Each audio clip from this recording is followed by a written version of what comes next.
All right, y'all. So I am back. I am back. I hope y'all hear me. And I am actually on my way back to the car repair place because I left my favorite pair of shades at the daggone counter.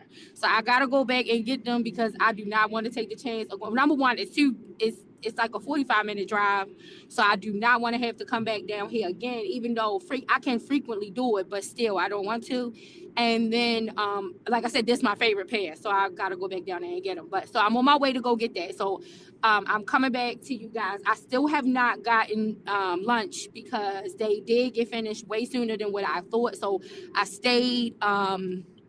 And I had got engaged in a conversation with somebody, so that was even more perfect. So I gotta go grab some lunch still, but like I said, I'm on my way back. I was on my way back to my side of town. Now I'm on my way back to the car repair spot because I gotta go pick my shades up. I cannot leave those behind.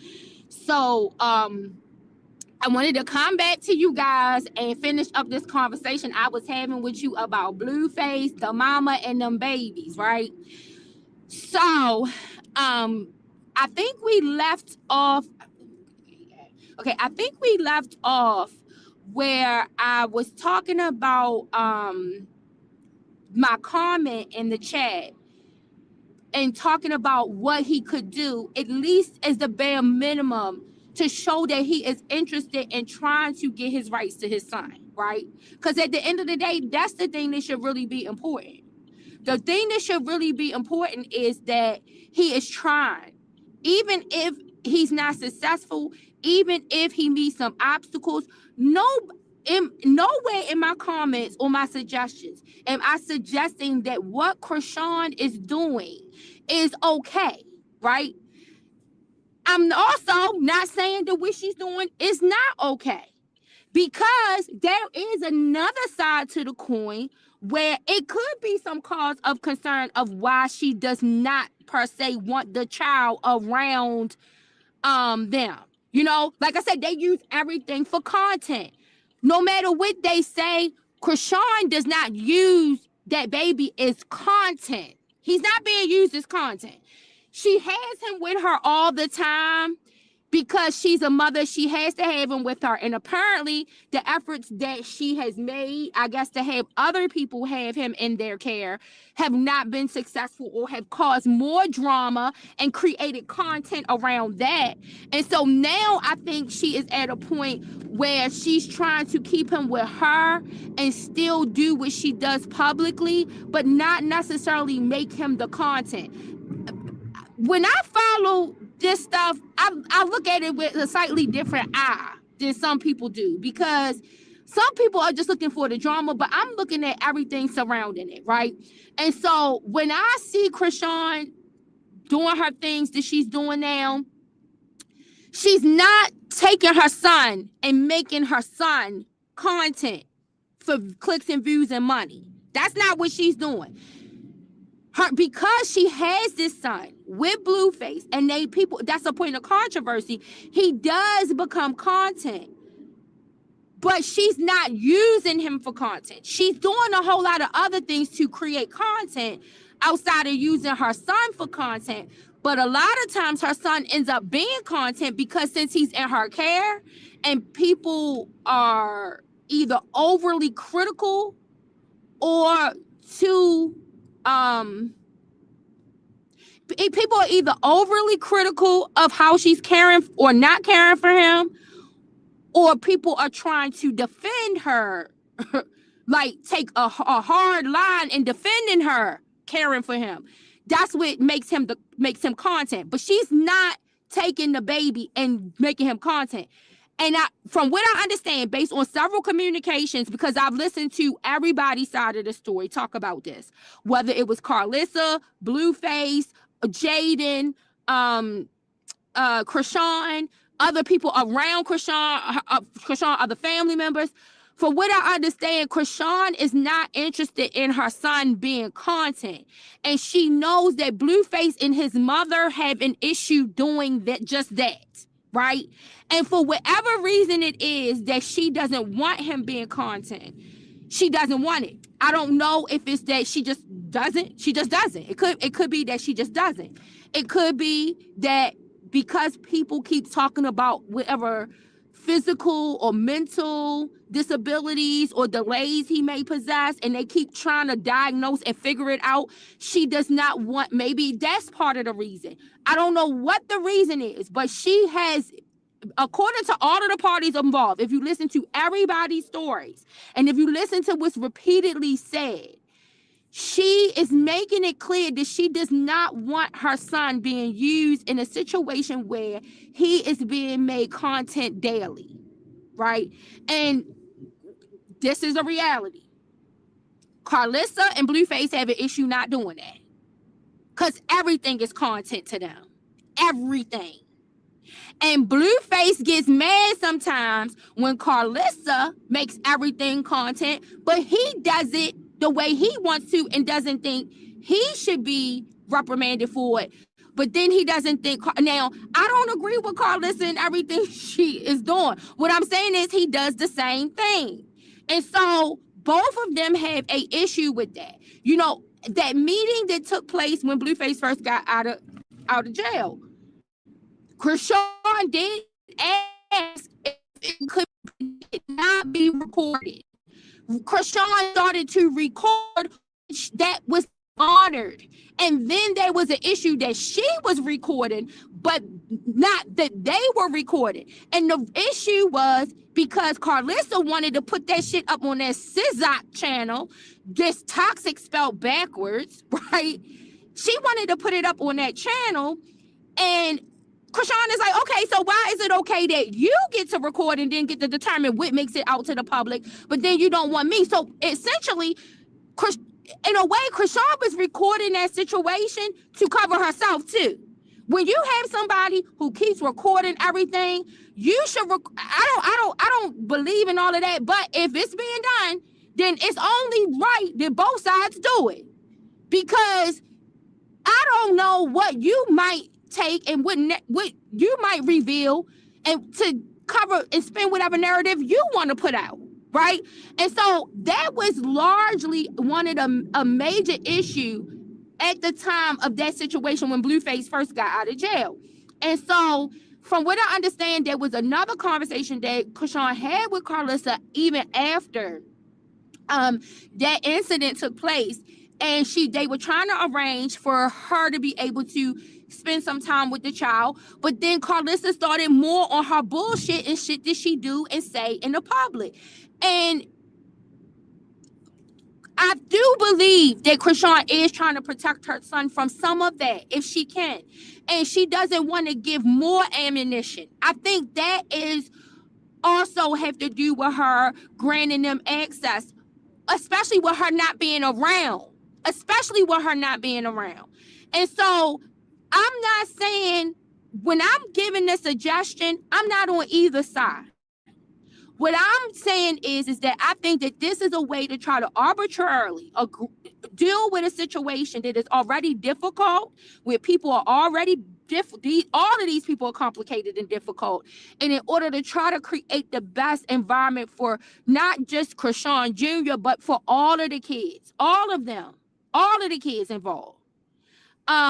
Because when Blueface did decide to bring, when the baby was brought around, Javon wasn't understanding that this is my brother. Well, this is because Blueface himself had bullshit to say on the internet about this child. And Javon is of age where he can see this shit on the internet.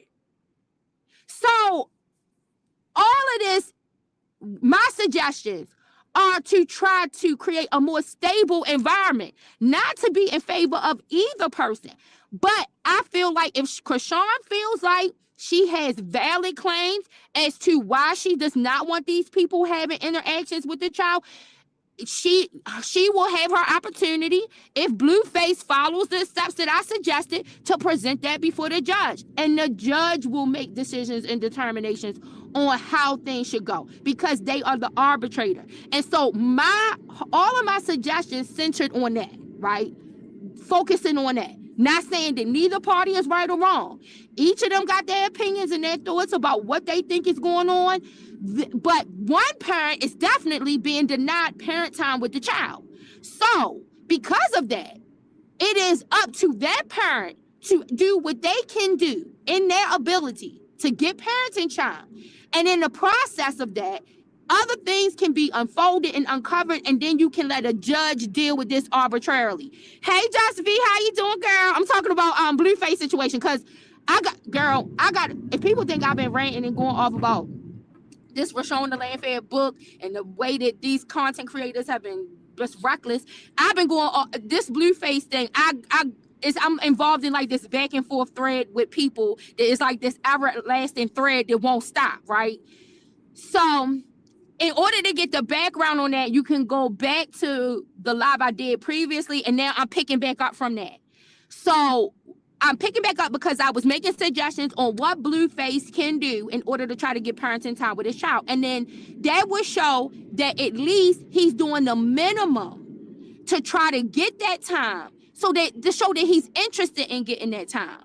But to suggest that there's nothing that he can do, you said, they've convinced me that not his child. He does not care about that other one.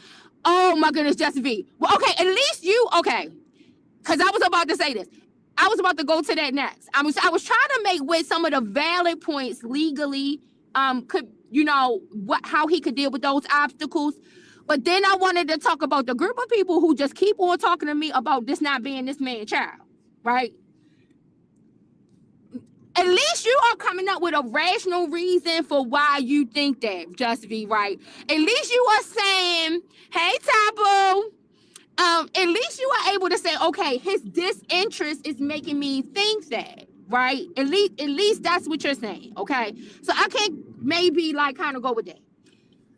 So, but my issue with the people keep saying this. You said he puts an effort with the kids that are his. No, Just V. This is what he exploits the kids, those other kids. The reason that he is spending so much time with those other kids is because he's able to exploit them for content and make money. That's my opinion. That's his reason. And if you paid attention, he did a live, because I gotta see clips, and there is no way I can sit and watch a whole Blueface baby stream on that, whatever that Twitch or whatever that is that he's on. So I gotta get all the clips with, people showing like the major things that he's saying. But he is on live explaining why he attaches himself. So people always trying to say that women will go out and have a trap baby, right? Like they gonna try to trap a nigga, so they gonna go have a trap baby and have a baby with a nigga because they want to guarantee they're going to be in the life of that man for the rest of his life. Well, Blueface then admitted to that the last couple of days that he's been live, that that's what he does with these women. So while everybody is sitting there and they are accusing these women of trying to do that to him, and they bitter because he don't want to play house with them and all this other stuff, he is admitting that he does that, because he says the children are the way for him to get back into that house, to get to the mama. It ain't about the kids. He said, I can always use my excuse that I want to see the kids in order to get back into the house. So this is the thing. Based off of how we've been, this is my thing. It's too early for us to assess anything when it comes to Krishan, because Krishan's behavior has been completely erratic and out of control. And you said, I think he exploits everything, but he could set us with CJ, but he doesn't. No, Just V, this is the thing. I think that Krishan has got fed up with that shit. And I'm going to tell you why I say that. Because she was the one giving him her fucking money. And Jaden was taking money from him. Jaden is dependent on him for income and money. Krishan was making that nigga money and giving him money. And I think Krishan looked at this shit and said, I'll be fucking damn. Are you out your fucking rabbit ass mind? Honestly, I think as much as crazy as she is and the shit I think she got fed up with that. I think the last piece of money that nigga got from her is the piece she gave to him when he got out of prison. And then she took her dumb ass over there in that studio and let that nigga tell her bark like a dog and all that other bullshit. And I think she said, I think at that point, she realized a little bit of worth. And she said, I ain't doing this. And I think that is the problem, Just V.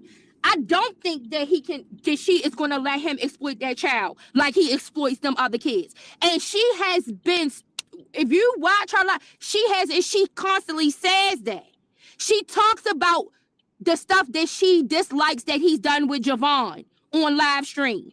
She talks about the things that he's revealed in relation to things about their child that they shared together, and she doesn't like it. So you said when Krishan Jr. was sick in that car, I can't imagine any grandmother not trying to do something, and she said nothing except he might have worms or something. You talking about Carlissa said that? Girl, Carlissa is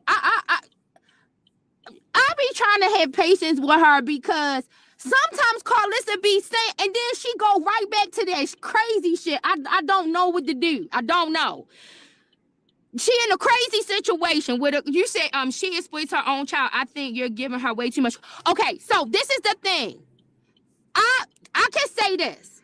I think I think that she exploited the baby when it came to her trying to negotiate her relationship with Blueface, right?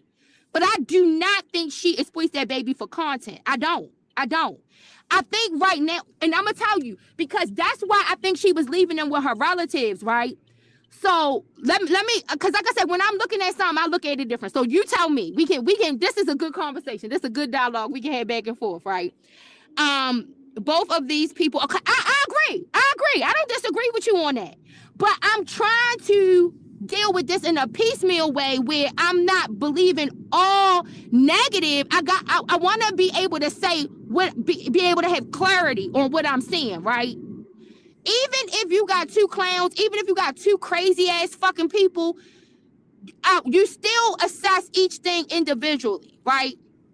So when Krishan was leaving the baby with her, honestly, she did not want to have to take this baby with her everywhere. That's why I said I don't believe she's exploiting him for no content. Because Krishan did not want to take this baby around with her. She was leaving her baby with all different types of her relatives. And honestly, relatives that I don't know if I would have left my child with, because especially with all of the incestuous and child molestation that has been thrown around in that family, I wouldn't be leaving my child with these people. I just wouldn't. I don't care. Even if I was as trifling as Krishan, right?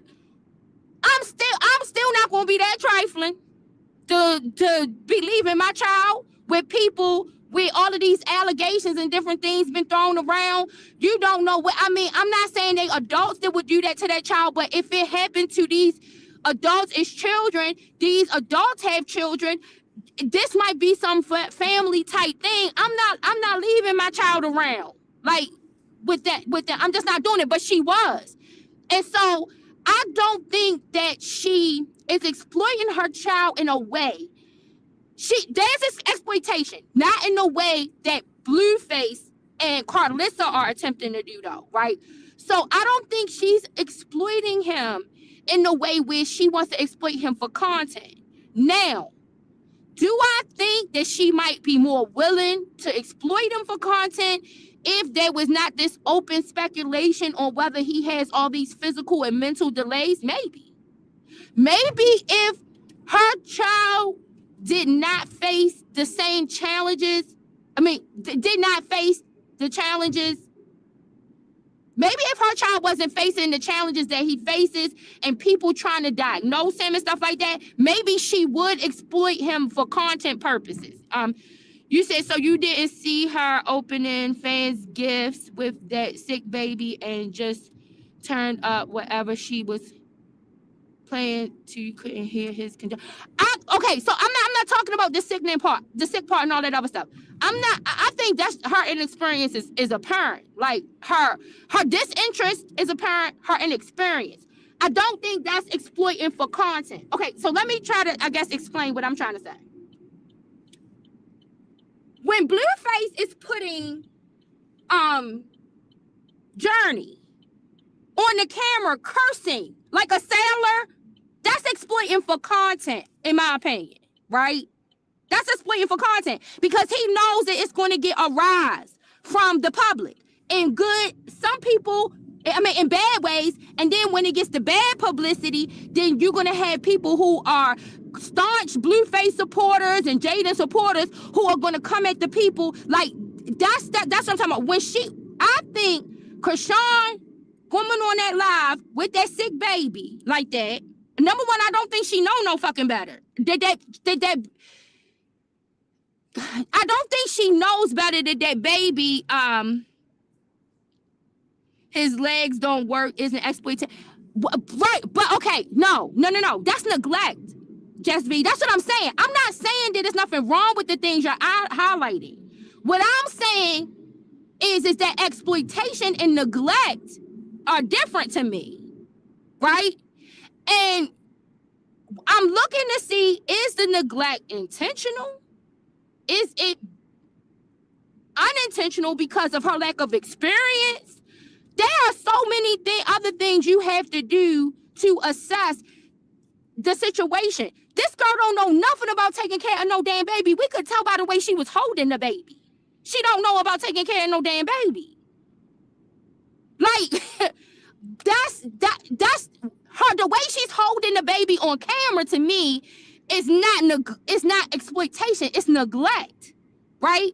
It's some type of negligence, some type of maybe abuse, but not exploit. Because to me, I feel like the exploitation is what I'm seeing Blueface do when he's putting that child on that camera, doing all that damn cursing, saying all of that shit and shit that she's doing, right? Blueface is definitely exploiting Journey because he knows Journey get them views. See, when Krishan be having Krishan Jr. on that camera, it brings her more negativity. It's not really bringing her, it brings more negative attention to her. And it gives more attention to that other side. And this attention, I think, this unwanted that she don't want. But that's what I'm saying. I think some of the shit she don't know is wrong to even, like the way she's got the baby posture.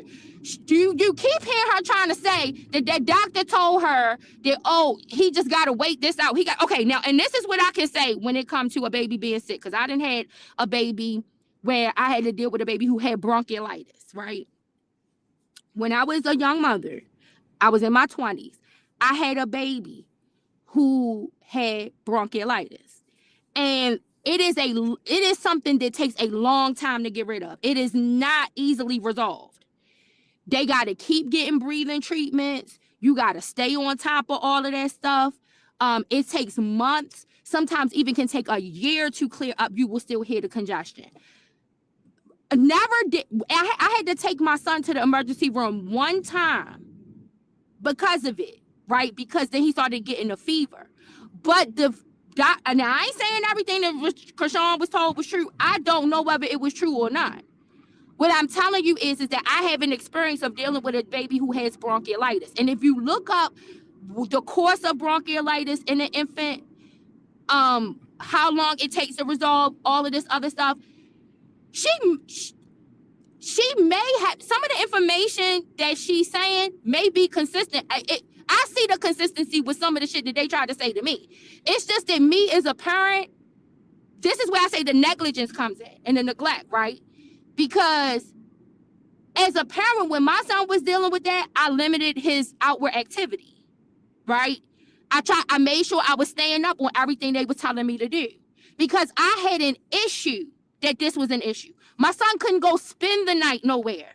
You know what I'm saying? Because I was concerned about the way he was breathing, even though they told me, just monitor this, just watch this, do this. Okay, this is normal. Sometimes it takes this amount of time. That is the truth. That part, that's why when everybody was trying to say she was lying about that, she's not.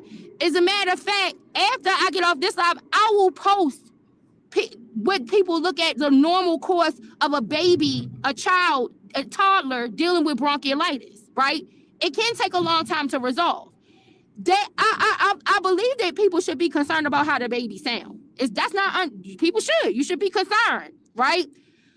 I don't think that she's doing everything that she could be doing. So he needs.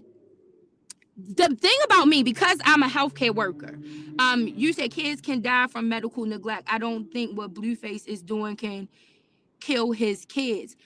Well, it could just be. It could.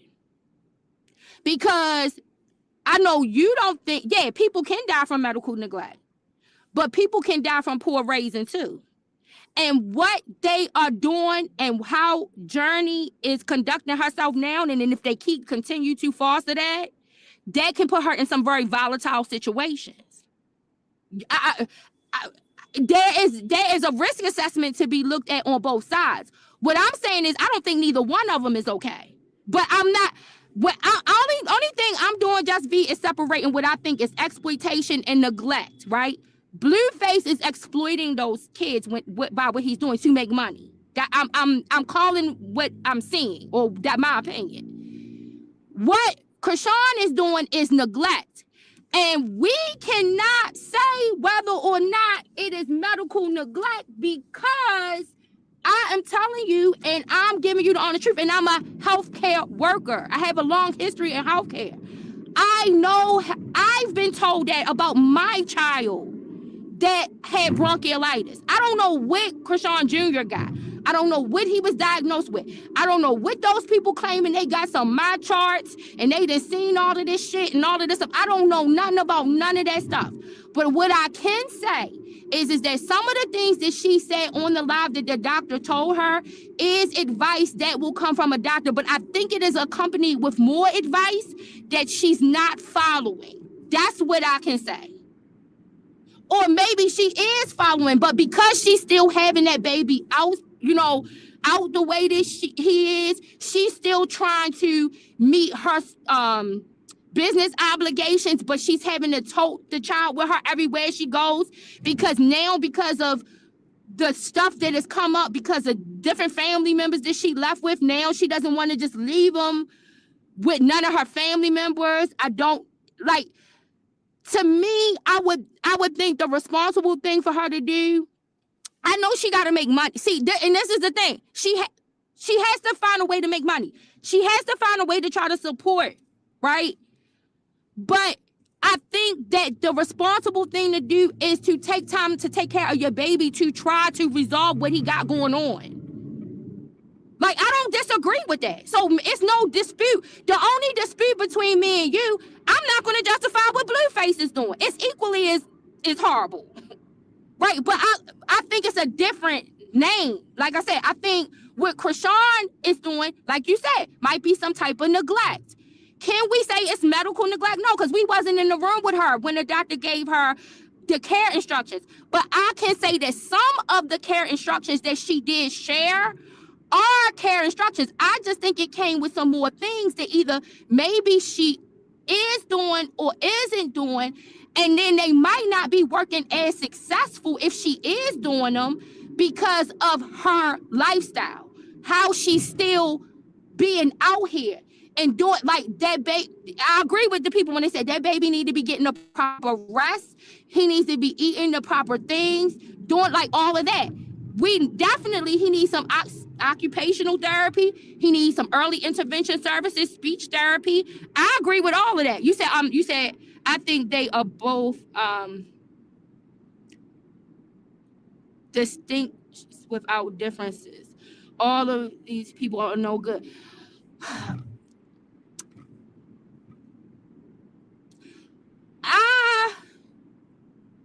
Okay.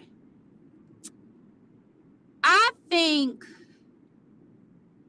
I don't know if I want to say they no good. That's your right. That's your opinion. I respect it. And I can see why you say it. I think the reason why I have a difficult time is because these people are so young, right? They are so young. I think that's why I have a difficult time to say that.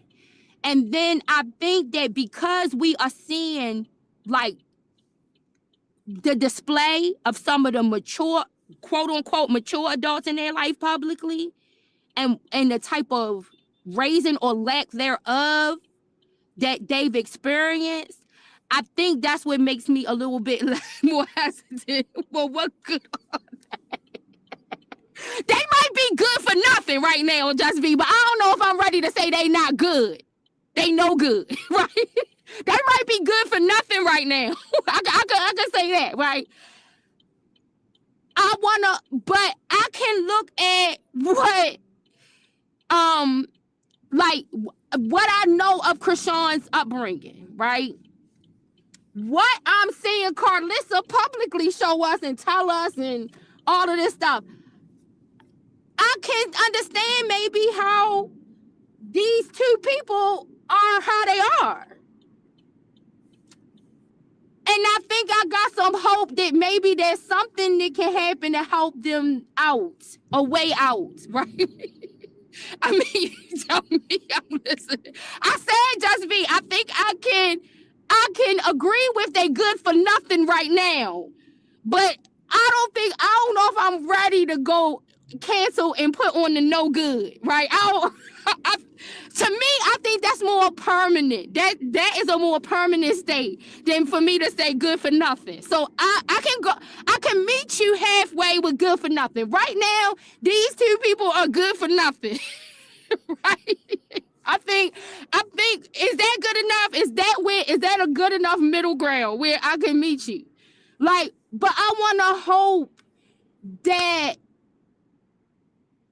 something else can come and see. Okay, so let me say, and this is the thing. So Just tell me to what extent do you follow this story? Like, do you follow the story to the extent of that, like knowing like all of Krishan's family background, or are you just isolated to that Jaden Blueface? You said if the mama and daddy don't have good sense, I expect the granny to be able to bring some. I absolutely, and I think that's where I'm at. Just be, that was my whole point in my comment and in my live, right? I have been silent on Blueface and Krishan groups. I've just observed, right? When the few people who know I have this fetish for knowing what's watching this disaster. Personally, we've had a couple of conversations about it, but I'm kind of watching these like two young people trying to navigate a difficult situation who had very little guidance on anything really. And so my real assessment is of the parents, right? And when Carlissa, that was the whole point in my comment underneath the video I commented about, was when Carlissa was making the statements about why her son couldn't do something. And I'm like, yeah, it is something he can do. And either you're ignorant to what he can do, or you're either ignorant to what he can do about his parenting time, or you know that he really just doesn't want to pursue parenting time. And so you're just making any old kind of justification, and you think what you're saying is enough to make your audience feel like they stupid, and your excuse is sufficient enough, and they should just accept it. So that was my whole statements was because of something Carlissa said, not even necessarily about this whole story. Because like you said, this is just a whole disaster. And while I have hopes, you said I follow enough, but I'm not listening to no Blueface live. Exactly. That's what I just said. That's what I just said, Just be. I mostly just see Krishan coverage, and it's really sad. Okay, yeah, I don't listen to Blueface live. I get to see the clips, right? I'll see whatever, like little clips. If it's like a little 10-15 minute clip, something like that, but I'm not watching no Blueface Twitch live stream, doing none of that. I ain't doing none of that, right? So, but what the reason why I was asking how much of it do you watch, because there is something about me that thinks that maybe Krishan, and I know you might get me for this, Just be, don't get me for this, but then Krishan might have more of a possibility to pull up out of this shit than Blueface. Like, if I ain't gonna say I'm gonna throw all my money on either one of them, right? But I think if somebody had a potential to pull up out of something, faster, I think it might be her over him. Don't beat me up, Just B. Don't beat me up, right? I'm just saying.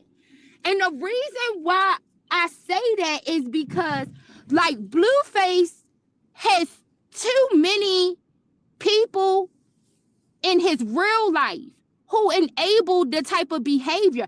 And it's like when you listen to Carlissa sometimes, it's like she is grooming these girls to with him. You tell me what you think. Like, I don't. The reason why I say I think Chrisean might have a stronger possibility, I ain't saying I'm not putting all my baskets in that. I mean, my eggs in that basket, Just V.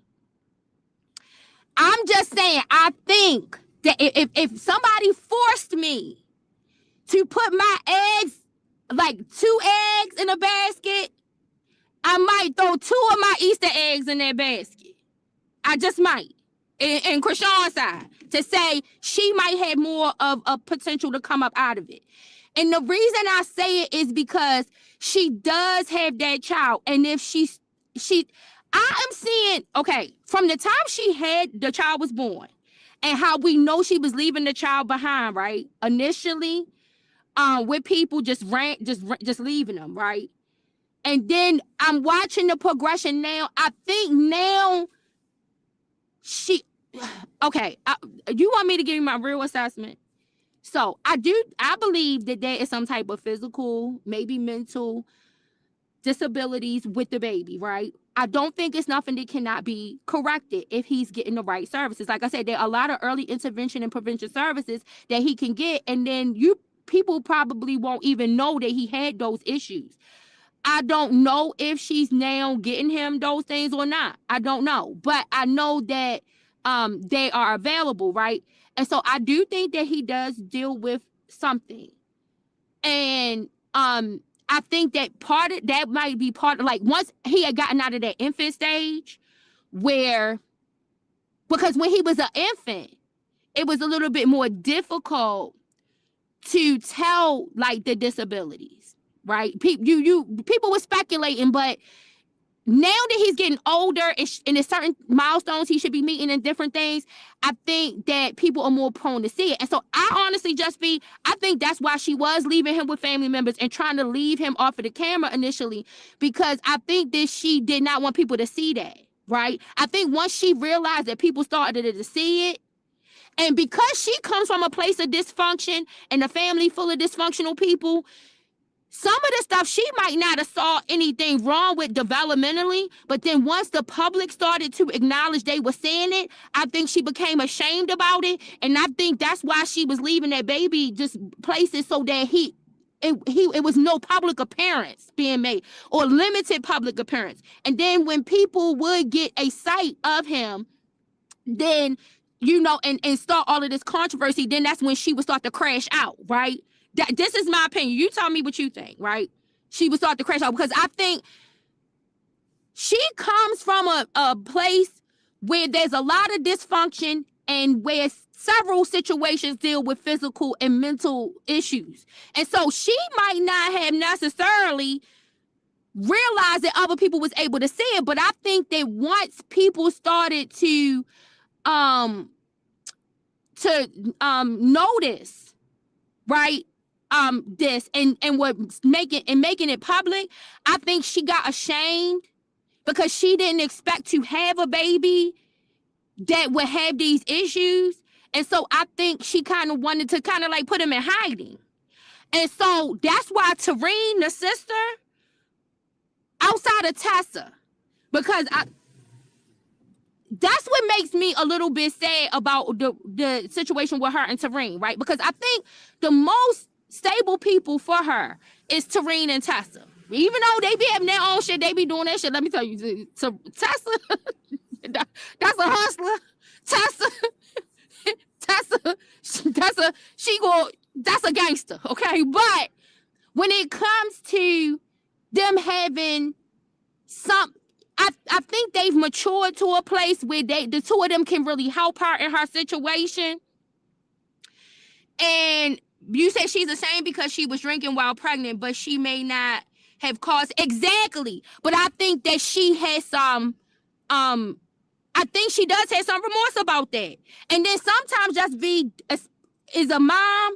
I have seen situations like this where that will make them spiral into further situations of addiction if they think that their addiction caused their child to be some kind of problem, rather than them trying to do something to try to get themselves clean, and it can make them spiral more into addiction, because then they just don't forgive themselves, and in order to try to block out that thing that's telling them that the addictions become worse, right? I have seen that, and I have a very up close and personal situation of somebody that I love dearly that happened to. And so you're right. Maybe that drinking didn't cause his issue. Maybe, and honestly, I don't think it did, because when I look at some of the patterns in some of her other family members, I think that this might be something that could possibly have been more hereditary than it had to do. And maybe might have been aggravated a little by that early by fetal alcohol syndrome, or her drinking during pregnancy, or whatever. It made it created or caused aggravation. But I think that there is something hereditary happening too, that based off of what just me looking at other family members and other things and situations. You said I feel like even a half-ass mammy can get their kids to the doctor and treatment. Well, this is the thing, Just V. She did take the child to the doctor. She took the child to the emergency room. Now, see, this is the thing. I have apprehensions about emergency rooms. I do not fuck with no emergency room. I be early on in my healthcare career, I dealt with vulnerable populations and trying to teach them how to access healthcare, right, properly. And so many people do not realize that utilizing the emergency room is not proper health care. Genetic abnormalities happen all the time, but no one can fault you if you're doing exactly. But honestly, Just V, I have seen I have seen people in denial about their child's genetic abnormality because they don't want to admit that they made a child that had an abnormality. And then it impacts the care that they get for the child. Like right now, it's a child. It's someone I've known from childhood into adulthood, right? And I had close. I don't know if she's in denial or not. I don't. I think that I don't know what it is. I think we are just having the conversations of all of what it could be, right? So that people can look at what's happening differently when it's surrounding this particular child, right? And it could be that she could feel some type of responsibility for her behavior in the environment that she put herself in, and she feels like that she might have done these things to him because of that. It could be because she is like everybody else is speculating on his diagnosis, but he has been and received medical care. She knows it, right? And because she knows it, she might be in denial about it. She also has that thing. Did you hear her that one time? You said she's going to be pulling Junior around in a little red wagon in the next 2 years. Well, and that very well might be true. Did you see that line of things that Master P created for children who need that kind of stuff?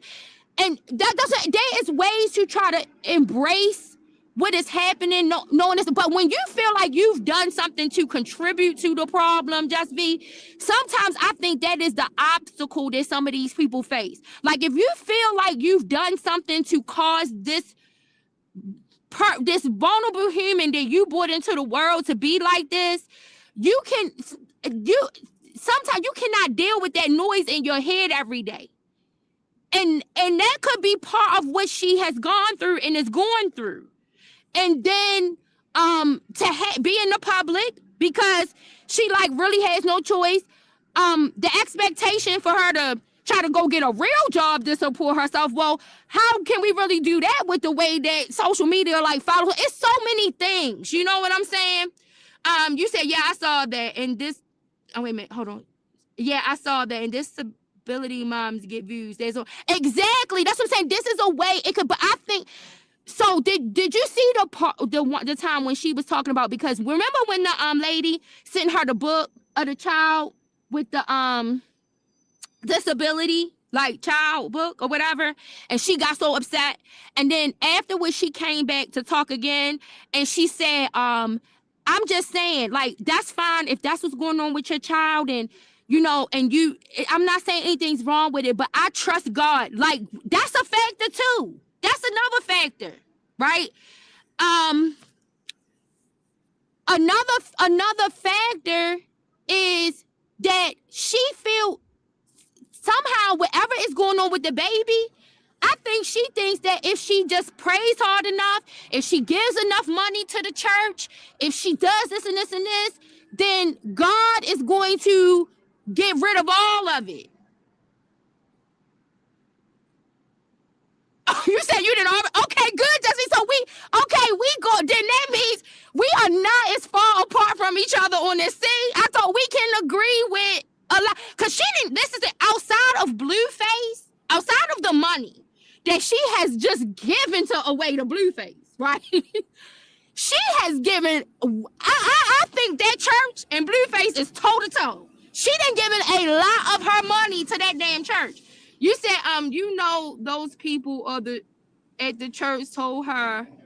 Exactly, not to exactly. And so that's what I'm saying, is that some of that may be impacting what she's doing. And I'm not saying this is no justifications. I'm not saying this to say that maybe some intervention needs to happen and the baby need to be taken out of her care at some point if she cannot get over this shit. Because you cannot, like, at some point, if something happens to the point, the medical people who are seeing this baby will intervene. They will. If they think that something is being done to prevent this baby from getting the care that the baby is supposed to get, and they notice the neglect, they will intervene, and she will not have access to that child. Those people at the church told her to clean it, but none of them told her that faith. Exactly, and none of them are telling her that modern medicine is God's miracle. And I think that is the thing that so many people miss. Like, so many people demonize science and medicine, and they don't think that the Bible and science can go together. The Bible is science. I constantly tell people this. How do you think that these people have the capacity to come up with this type of intellectual property, to come up with the ideas to do that? That is something divine putting that in them, to be able to create something that can help so many people, that can cure so many people, that can treat so many people, that can relieve so many people. Because this is all of what medicine does. Medicine might not cure someone. We might only be able to advance the situation to where it can treat the person. Medicine might not be able to cure or treat the person. All we might be able to do is provide relief. But all of that comes from God. All of it does. And so to demonize science in a way to deter people who are overly religious from utilizing science in order to have better qualities of life is just careless. It's malpractice. It's religious malfeasance. It's malpractice to me. And some of these religious organizations need to be held accountable for this type of shit. None of them told her children with respiratory infections shouldn't be at church. They should. Exactly. That's what I'm saying. They're telling them, bring them to the church and put them in the middle of the circle and pray. Yeah, amongst all them germs. All of the germs. Baby don't got on no. At least put a mask on the baby. If you put a mask, because I'm gonna tell you, this is something I used to do. So I have been upfront with everybody. I deal with autoimmune disorder. So there is a difference between autoimmune diseases and autoimmune disorders, right? So HIV will fall in the bracket of an autoimmune disease, right? But an autoimmune disorder, I have autoimmune disorder. So I have rheumatoid arthritis, or now with science is trying to say rheumatoid disease, because they know now sometimes when they label it rheumatoid arthritis, it gets conflated with just being confined to the joints. And actually rheumatoid arthritis impacts way more than just the joints. It connects connective tissue everywhere in your body, right? So it doesn't just have to be joints. And then that can end up impacting and causing all kinds of secondary conditions. It can be the result of another primary condition. There's so much that is unknown and known or not known, and so they try to expand and now don't want to necessarily use the term rheumatoid arthritis, but rather use rheumatoid disease, right? So why would the baby have a mask when he has a diamond pacifier? Where are your priorities called? Just me. Oh, well, okay. So let me say what I'm going to say. So when I first got diagnosed, right, with my rheumatoid disorder, I had when I would go out into the public, because they started me on a medication that was an immunosuppressant, meaning that what it was meant to do. So this is the best way for me to liken it for people to have something to relate it to. So a person that takes HIV medication, they take medication to boost their immune system, right? But most people who deal with an autoimmune disorder, they are taking a medication that will suppress their immune system for whatever the condition is, right? Because the problem is not, it's the reverse of what HIV is. HIV means that you have a malfunctioning immune system, right? That your T cells are not producing to fight off infection, right? But with other autoimmune disorders, your immune system is fighting you. And based off what immune disorder that you're diagnosed with, that's what it's specifically fighting. So what they do to try to treat you and put you in stages of remission is offer you treatments that suppress your immune system, right? So because I started to limit me going out in public when I first started the treatment, because I knew that my immune system was not functioning at its full capacity, actually was functioning way less than it ever has, right? So I started to limit me going outside, right? For a little while, I had a fear of being outside, right? Because I didn't want to get sick to a point, because they'll tell you, like, especially I have a great physician. So my physician would tell me, like, if you get sick, you're going to need to stop your medication immediately, because it can develop into pneumonia fast, because you have no protection. There's nothing that is protecting you, because your immune system is being disabled in a way, right? So that if that whatever cold or common cold or whatever it is that you might get, it can end up getting worse because of that, right? So for a while, I had a fear of going outside. And so I limited it. But then I had to get over it, because my dad had an event that I had to attend, right? And I could not tell my dad no. And so I was like, okay, I had to, what am I going to do? So what I did was, I said, okay, I'm going to wear a mask. This was long before COVID. I was like, I'm going to wear a mask. And this is what my doctor suggested, right? I wore a mask all the time, like going out. But I did not want to, like, wear a mask going to church events, because automatically, like, then you get a whole bunch of people talking about you being sick and all of that. And I didn't want that. I don't like that attention. You know what I'm saying? I don't like that kind of attention and stuff like that. But because this was a situation where it was something for my dad and I had to attend, I was like, okay, I'm going to have to wear a mask. So I wore a mask to go to the church. The mask, so immediately when I walk into the church, people assumed that I had some kind of cold or something that could be transmitted to them, right? So immediately they didn't want to come near me, because they thought I had something, because I had on a mask, that I had something that they could catch. They weren't thinking I'm wearing this so that whatever y'all got, I don't get, right? Because whatever they have, their immune system might be functioning well enough that they can sustain it, but I might not be. So that's why, and when I saw the reaction, I was perfectly okay with it because it was just the reaction I wanted. I wanted the people to stay away from me. It didn't bother me that they thought that, because I'm like, you all might have something. Your germs that you have might be fine for your body, but they might do something far more devastating to my body. So that's why I'm saying, just be like, at the least, if you did take the baby into the church, which I'm still, like I said, that baby don't need to be going to church right now. They don't. I don't know. Like, I remember back in the day when I was younger and we were sick, my grandmother, and I come from a church family, just be. So I cannot say that this is a thing that all church people do. I could say that this is a thing that it is a cult. It is a trait of cults that they can do. I can't say that. But my grandmother and the old ladies in my church and stuff like that, they would say, that child need to go home.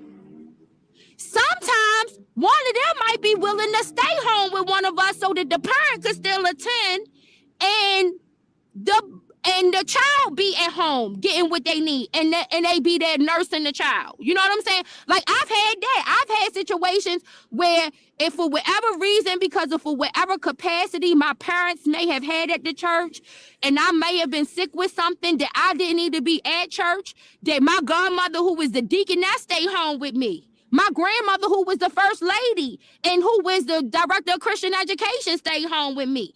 My other grandmother stayed home with me. Like, it was always somebody. So I don't understand what, like you said, a lot of this I blame on this type of church she's in and these type of people she's around and this religiosity, because that, and amongst her guilt that she might have associated with it, so now she's trying to maybe bargain with the Lord and pray and pay all of these penance. We all of this stuff we are seeing, this is consistent with somebody who, all of this stuff, behaviors and stuff I'm calling out, is stuff we're seeing her do.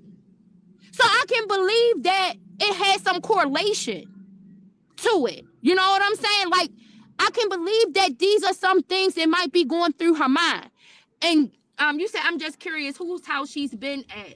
I was disappointed to know that no one at her church offered her a room.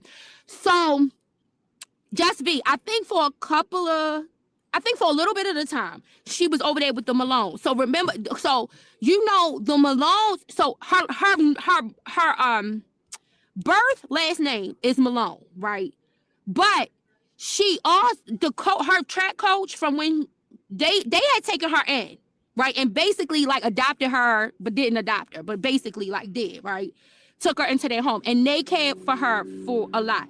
I think she was over there with them at first, but I think because of some of the calls to CPS and all of that stuff like that, I don't know if they told her she couldn't stay there anymore. Yeah, the Godfather, right, Just be right, yeah. I don't know if they told her she couldn't stay there no more, whether she decided not to stay there anymore because of whatever. Honestly, right now, to be honest with you, I think she's staying with Tessa. I think she's staying with Tessa right now. But I'm not certain. I'm not certain, but I think she is staying with her sister. I think she's staying with Tessa right now. But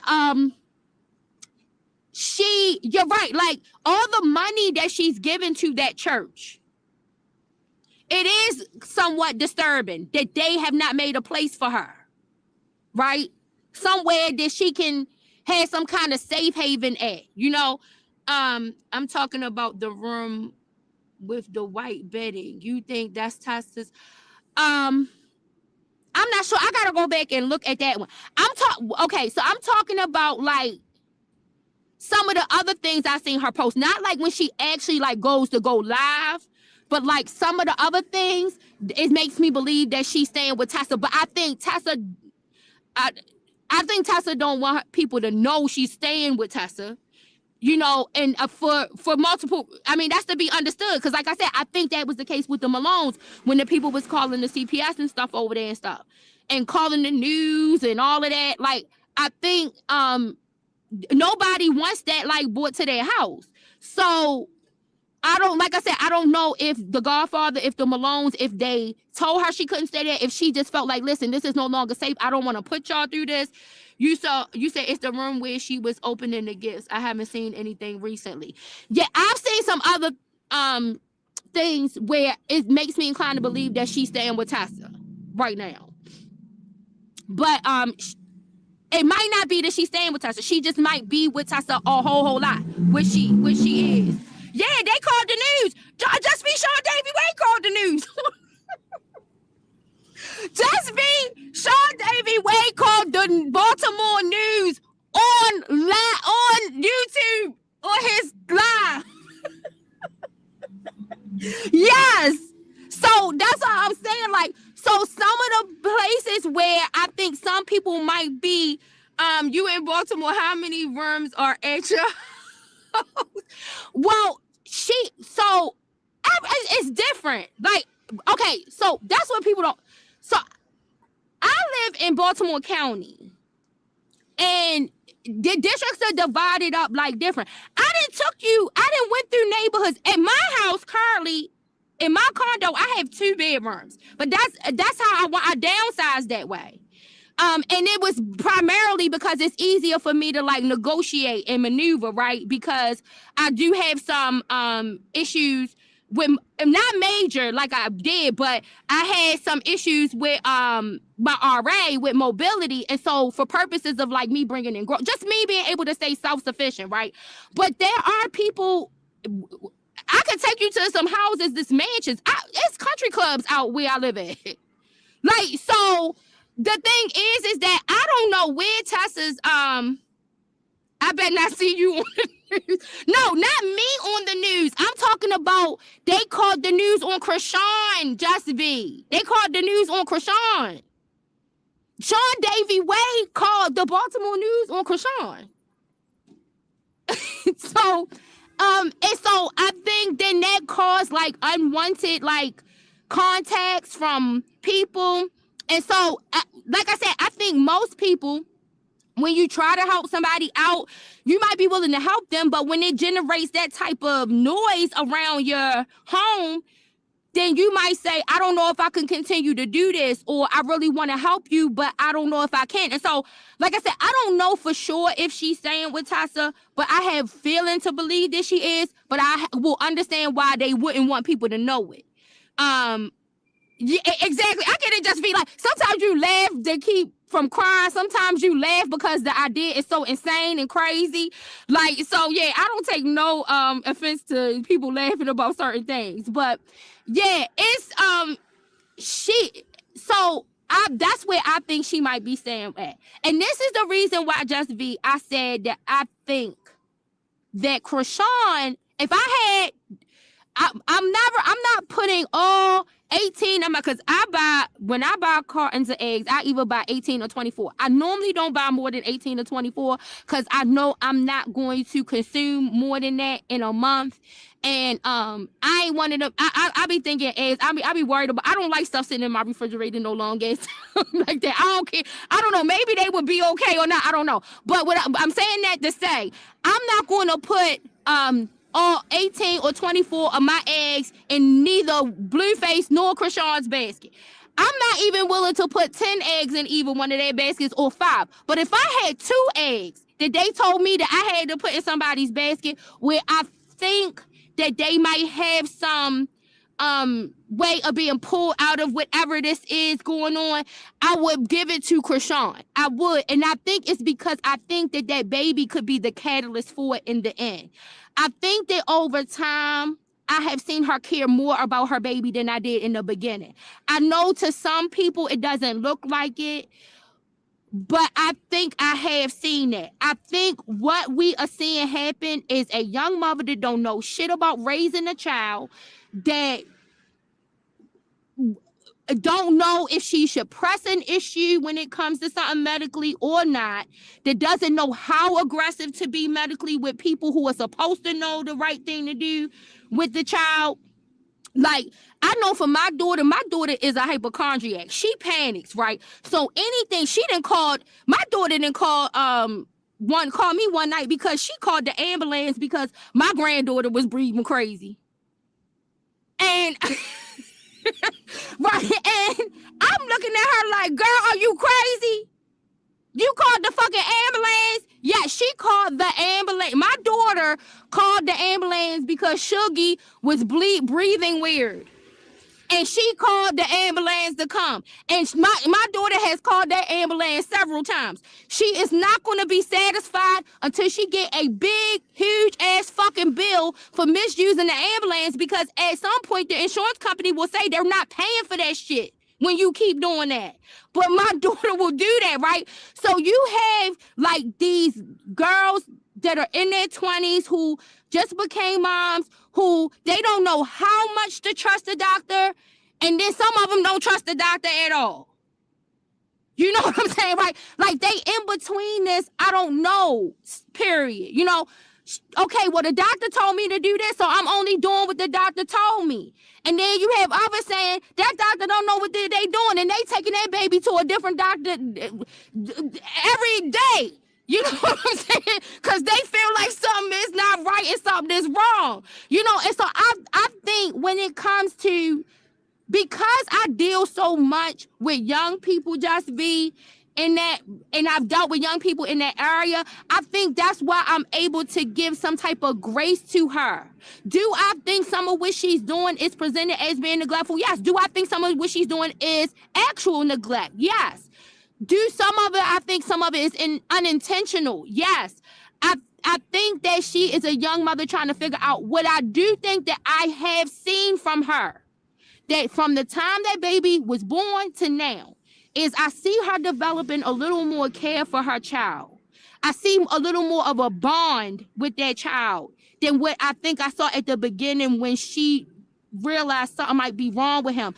I think she may have been detached initially and not knowing how to process that, especially if she's thinking she did something to cause it, or if she's thinking something about her genetics might have caused it, or if she doesn't want to come to the realization that there is a genetic issue and she doesn't want to believe that. Like, all of these things could be, all of what we're seeing could be those manifestations.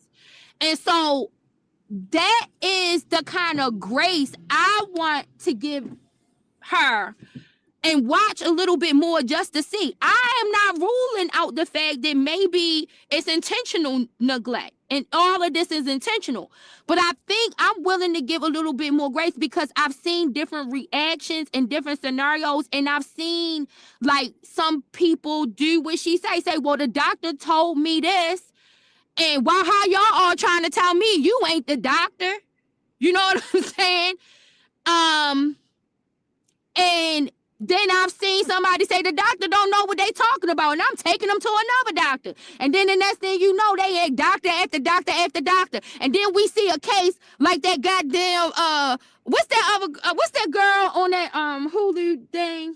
Gypsy Rose. Then we see some Gypsy Rose shit where the mama taking them to all of these doctors and now got Munchausen's and making up all of these illnesses and shit. You can see this go so many ways, just me. You said, I don't think it's intentional. It's because these people, I think it's a mix of so many things, and being so young, inexperienced, dealing with all of the publicity and how public her life is and all of that other stuff, and trying to figure it out. And so, like I said, right now, the reason why I say that I don't think she's exploiting her son for the camera, let me say, I don't think she's exploiting him for the camera, right, is because I think right now the reason why she has Junior with her is because she does not feel comfortable. She doesn't feel like she can trust to leave him with anyone. And so she's taking him everywhere with her. She knows that she still has work. She's trying to still figure out, how can I still be a public figure and still do this? And so then this is how these people catch her in these moments that look real raggedy. They look real fucking raggedy. And honestly, I'm going to tell you what I wish, in a way, could happen, just be. Outside of Carlissa staying fucking putting everything on the camera, I wish she could fucking turn that camera off. I really, really, really wish she could turn that camera off. Because Carlissa seems like she is willing to support them in their shenanigans and the stuff that they are doing on social media, right? She's okay with supporting that and she's willing to take care of the children, right? Carlissa always got her grandchildren with her. That is something that I have to I like about her. That's something I like about her. And it's not always for exploitation. Yeah, she do always have that camera on, but it is times, like I'll see her doing a live where them boys will be downstairs and they just being kids playing their video games, and she's letting them. Carlissa loved them children being with her. She really, really does. And I wish that Carlissa, if she's okay with how Krishan and Blueface live their life and stuff like that, I honestly think, and I'm just being honest, outside of her honestly always putting something on the camera, I think that she is the most suitable person to take care of the baby. I think that she is the one that's in the best position and more suitable to take care of the baby outside of her keep turning that camera on. Like, I think if she could turn that camera off, I think that if it's about Krishan, doing what she need to do to stay public figure and making money to take care of her child. Carlissa seems like she is in support of that. She tries to figure out plans, even though they might not be good ones, but to try to keep, like she keeps trying to find some way to make Jaden make money. You know what I'm saying? So that Jaden can take care of her grandkids, And so, I think that Carlissa would be really good to take care of the baby. I think she knows what to do to take care of that baby. You said Carlissa needs the views just like her son and Krishan. Right, but this is the thing, Just V. Okay, so I feel like Krishan, it's something about Krishan that she is like this viral sensation that people just want to follow, right? Same thing with Blueface, right?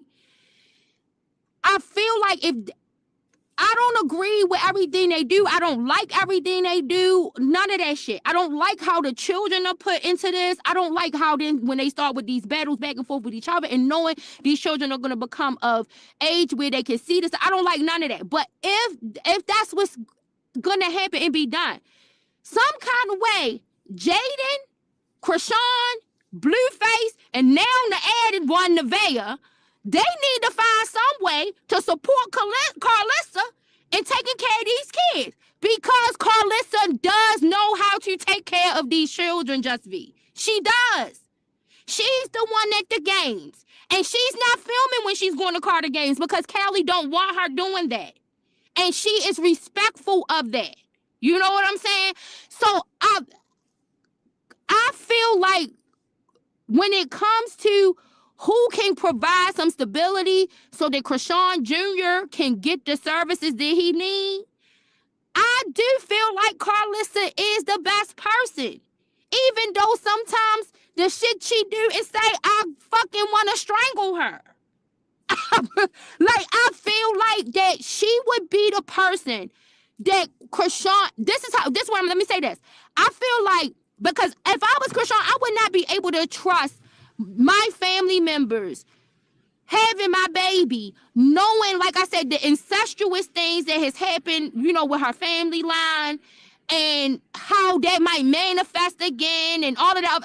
I wouldn't feel comfortable. I wouldn't be able to trust that. I think that Carlissa does provide the proper attention and focus to caring for a child. That's what I can say. Like, Carlissa is the one who is washing Journey hair, not Jaden. You know what I'm saying? Like, she is the one getting her dressed properly and doing all the things. And yeah, she wants to make money, so y'all pay her.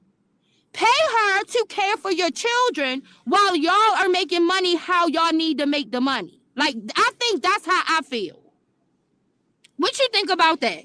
Carlissa and her son could take Krishan to court, but they don't. Exactly, Just V. And that was the purpose of my post. Okay, so now we get back to how I even came on to talk about this, because when I went underneath the video that of this content created, I went under the comment, it was about Carlissa trying to justify why it was nothing that Blueface could do to get parenting time with the child.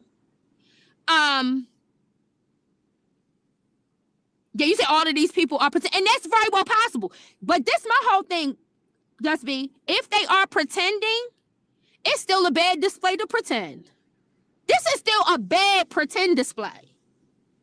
That's how I feel.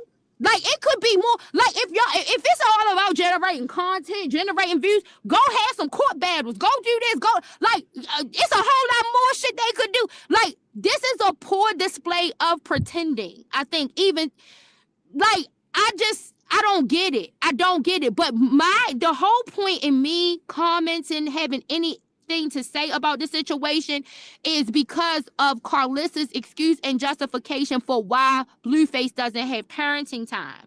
And I agree, yes. Blueface, there are legal steps he can take.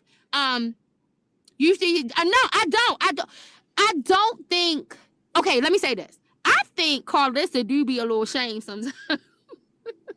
She be a little ashamed. I think she be pretending like she ain't. Now, is Blueface shame? No, fuck no. No. I think there are times when Krishan feels ashamed, right? And I think that when Krishan feels ashamed about something, I think those are the things we see her go silent about. I think she tries to not even deal with it or talk about it, right? Does Blueface feel any shame? No. Do I think that Jaden be ashamed? Yes. Let me say, I think everybody might feel some sense of shame except Blueface. Just be. I think that's my answer. I think that everybody feels some sense of shame except for Blueface. I think that right now, where Blueface is in his life, he does not see anything wrong with what he's doing. I think that his mother does see it. I think that she is ashamed by it, and because of her shame, sometimes she tries to find ways to create justifications for it. And then that makes it look worse that she's trying to justify it instead of just saying, listen, because he's not going to talk to her either way. Like now from what I understand, he's back to not talking to her again. You said she's only ashamed about her child's condition. She's not ashamed of having a foot in her mouth for everyone to see. Okay, so let me switch this up. I think that I'm gonna tell you another thing. I think that she has some shame about Just V. I think that Krishan does have some kind of shame for what happened in the situation with her, Blueface, and Jaden and Alexis. I do. And I think that's why she is trying to figure out how to be silent on it. Because and let me get it out first, Just V. Let me get it out first. I think that's why she tried to come to a place where she says, okay, I apologize. I'm sorry. I know I did this wrong. I think Krishan sees Blueface manipulation. She do. She knows how manipulative he is. She knows what he's doing. This nigga done took a lot of money from her. And I don't think, whereas she counts it as a loss, and she's, she left a lot of money behind when she went to go get away from him that first time with him, that he didn't went and spent on someone else, right? And so I think that there is some shame. And I think sometimes when she gets back into that cycle of that back and forth with all of them, it's because then she gets fed up that she can't escape it. I think her inability to escape the shame is what brings her back into situations where she might do things where she doesn't appear ashamed. Because I think then she thinks that she has to like put on this strong outer shell so that she's not looking weak. So she tries to ignore some of it as much as she can, but then when they keep infusing her, calling her out, speaking on her, saying different things, then she feels like she has to come out as the strong woman and say something, and then it give this appearance of not that she's not ashamed of what she did. You said Carlissa goes along with it because this freak show gives her social relevance. I don't even know if she's making money. I think she is making some money from social media. I ain't gonna say it's a lot, but so I think it's enough for her. Right. She might be making enough money for her because Carlissa does get a lot of views. She gets a lot of hate watchers. And so I think that the money, I think she is making some money. I think she's making more money like through her Instagram and other monetized avenues than she does that SZA that she got going on. I think she only really makes SZA money when she had something happen, like after when Blueface got out of jail, and then she made all of them people go subscribe to get the content. But then once the other content creators get the content because they subscribe and they take it and clip it up and bring it public, then she might lose those subscribers or whatever. You said, do you think Krishan will go back to Blueface if he called her tomorrow?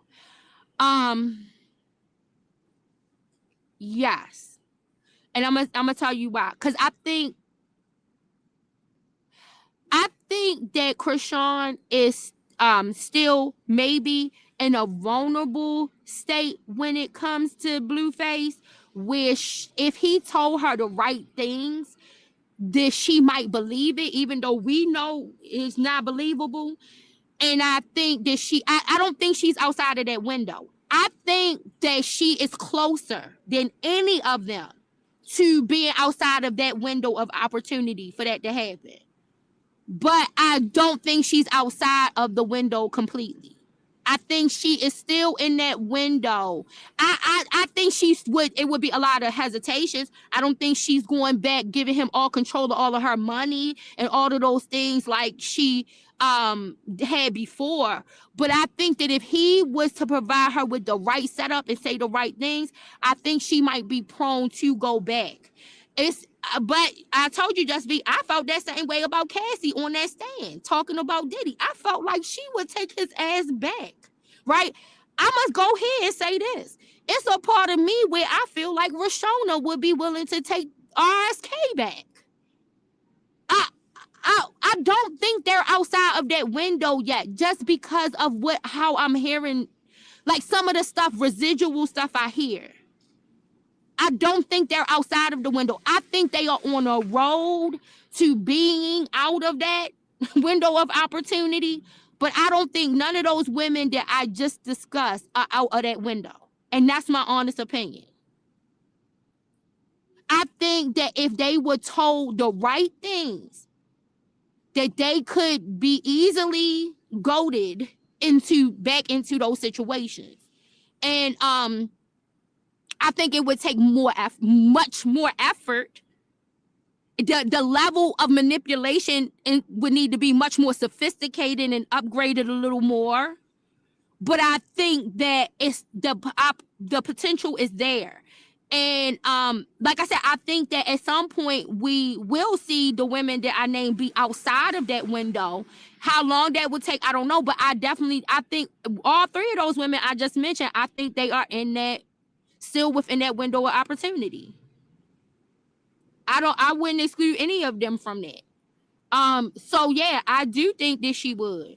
You said right, Ty. You agree with me, Ty? Yeah. I think if I'm, that's why I say when I look at something, I try to be objective, right? Even if I know that it's not going to be popular for people to hear, or people are going to disagree, or people might be upset at me saying it, I'm trying to be realistic. And I honestly think that all three of them women are still very vulnerable to those men. You say you've been listening to the Beauty Bush's time. Well, thank you. I appreciate you listening to me. I just be coming on here just to have a good time and talk to y'all, because I don't really be for nothing more than that. And and I don't care if people agree with me, disagree.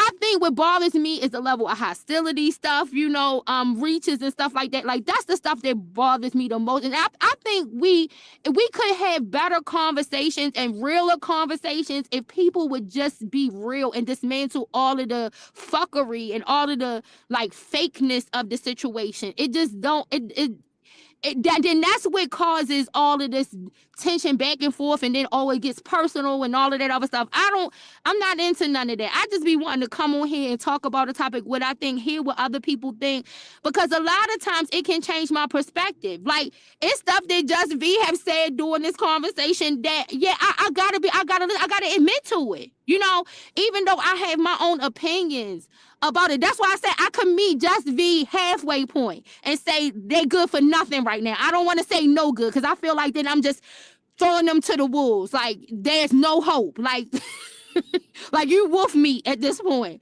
But I think right now, yes, these people are good for nothing. Now I think like you said, the grandmama and some of these other people might be closer to the no good stage. But when it comes to these younger people, I do think it's still an opportunity.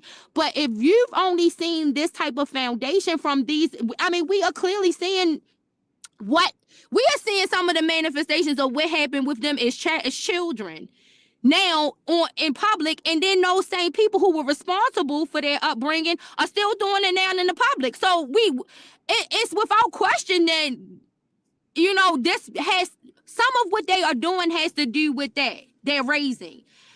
These niggas take it to a whole other exactly right, and that's what I'm saying. Like, I do not put it beyond a Diddy or a Kels or a Blueface to be able to say something to get any of those three women to fall back with in line. I don't. I think that, like I said, it's gonna need to be a little more. It's going to need to be some security guarantees. Like on an international level, they talk about security guarantees. I think there has to be some more security guarantees thrown into the equation, right? But I do think that they are still within a window of opportunity to take those people back, despite the level of abuse that they have experienced from these people. And it is abuse. It is abuse, whether or not I'm not here to say whether or not they were willing to be abused, but it is abuse. What we have seen these women deal with is abuse. Now, their inability to see that abuse doesn't mean that I don't get to call it that, because I can see it, right? I have to call what I see. What they experience is abuse. Now, there's a separate conversation on whether or not they're willing to accept that abuse. And then that's what leads us into conversations about if a person is willing to accept the abuse, what can we do, right? But then that's when you also lead to another conversation that says when that person is no longer willing to accept that abuse, what does the perpetrator do? And that is often the part of the conversation that the people can't deal with. Because I think that as long as the women are willing to accept the abuse, people are willing to back that woman's acceptance of the abuse, right? And just chuck it up. But the minute that that woman says, no, I realized that I was abused in this situation, and I know that some of it I allowed to go on, but that doesn't mean that I have to sit around and accept all of the consequences from that abuse, and that this person gets to go consequence free. And it doesn't mean that I don't need to do something to intervene so someone else doesn't experience this type of abuse. It is when that happens that then you get this uprising of women who will say, well, you took it all of that long, and they try to put them back in the closet, shove them back in the closet. They want to trap them back in the closet, right? And that brings me to something else. Wait a minute, I'm going to get off Blueface for a minute because, you know, I was thinking about this a few days back. So I know like a few months, it might have been more than a few months. It might have actually been a couple of years back. I had talked about like how disgusted I was with Alice Clary and how I wish somebody would get me on the Zeus network and put me in a ring with her, right? Let's have a boxing match. Like, because I was so fucking disgusted with the shit, right? But I feel equally the same way about Aaliyah's mother. And I want to know how come the people who are in support of RSK don't have nothing negative to say about Diane Horton and what she allowed to go on with her child and did not report and did not do anything about and kept secret and kept public, and still to this day is trying to say it didn't happen, even though documentation says it happened and other things said it happened. But they go after the ones who decided to speak up. And it speaks exactly to what I just said about trapping in the closet. As long as a woman is okay with dealing with the abuse, So what did she allow the abuse that you might feel like she allowed the abuse to happen, right? So what? Once she decides that that's enough and I'm not dealing with this abuse anymore, and I have lasting scars from this abuse, and I'm not going to allow this abuser to go abuse nobody else, so I'm going to speak up about my abuse so that something can be done, because the acts committed, I can't do nothing about future acts that might be committed. But if I do and speak up and say something about the acts that were committed against me, that are actual, then something can be done. And so I'm going to stop them from being able to do this to someone else. Then those women are then, just tore down all types of bullshit. But I ain't seen nobody talk about the triflingness of Diane Halton. She is trifling as fuck for what she did not do. And I don't give a fuck what nobody say. You said because Aaliyah's mom doesn't make public statement. That's why they're upset. And that's what I'm saying, Just B. That's the point I'm making. Is that the same vitriol and the same shit that y'all that said about Tim Savage and Miss Rogers and Angelo and Alice? Why y'all don't got that for Aaliyah parents? She allowed her minor child to do the same fucking shit. If you want to lock the parents up, she should be part of the locked up parents. And that's on God. And that's how I feel about it. She is not exempt in my book of parents who need to be locked up.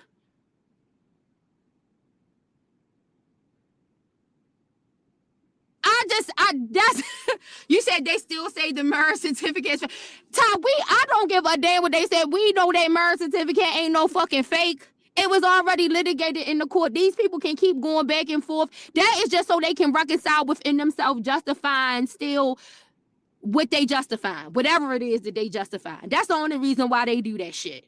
But we know that it's real. And like I said, why is she giving a pass? She's giving a pass. You want to know why? Because she is not speaking against the person that you support. You're okay because she's keeping silent about the abuse. She's keeping silent about all of it. She's not outing the person.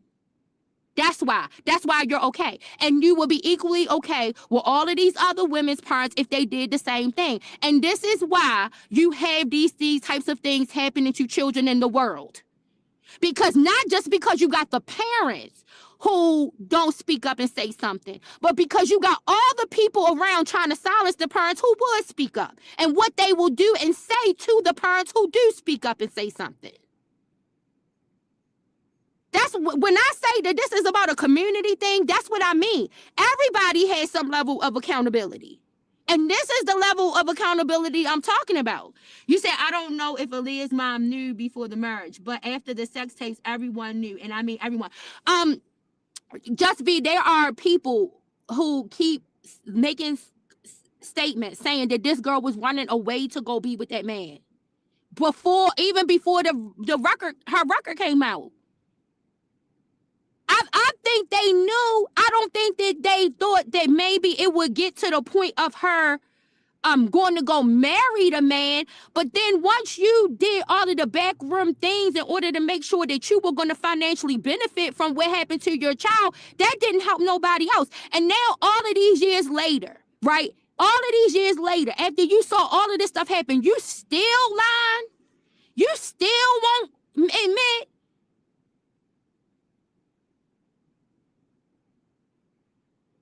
Like, yeah, after you know that he had Rashona, why wouldn't you come and speak up? A lot of people don't realize, but when it came to Tiffany Hawkins' case that she filed, Aaliyah was set to be a witness in the case. So why people keep saying that Aaliyah wasn't right? Maybe she was leveraging her ability to speak against this person, and maybe that was what led to the settlement. Was the fear of her speaking on behalf of this person. Because she was mentioned and listed to be a witness in that case. So after all of this time, you have not, Even if you thought, okay, I done fixed this nigga, I done took all of his money, I done did this, I done did that, now I own the rights to this of his, and this and that and the third, right? Now you then in the public and you saying that he done did this to another child, and you don't come out and speak up and say how important this is to speak up about this shit. Why was Aaliyah listed as a witness that was supposed to potentially testify in the case with Tiffany Hawkins? So this is stuff that like gets left out, and that's what I'm saying. Like, I want to know why to the R. Kelly supporters, why does Diane Halton get left out of the criticism? She needs to be in jail too. If you want the rest of the parents to be, she needs to be in jail.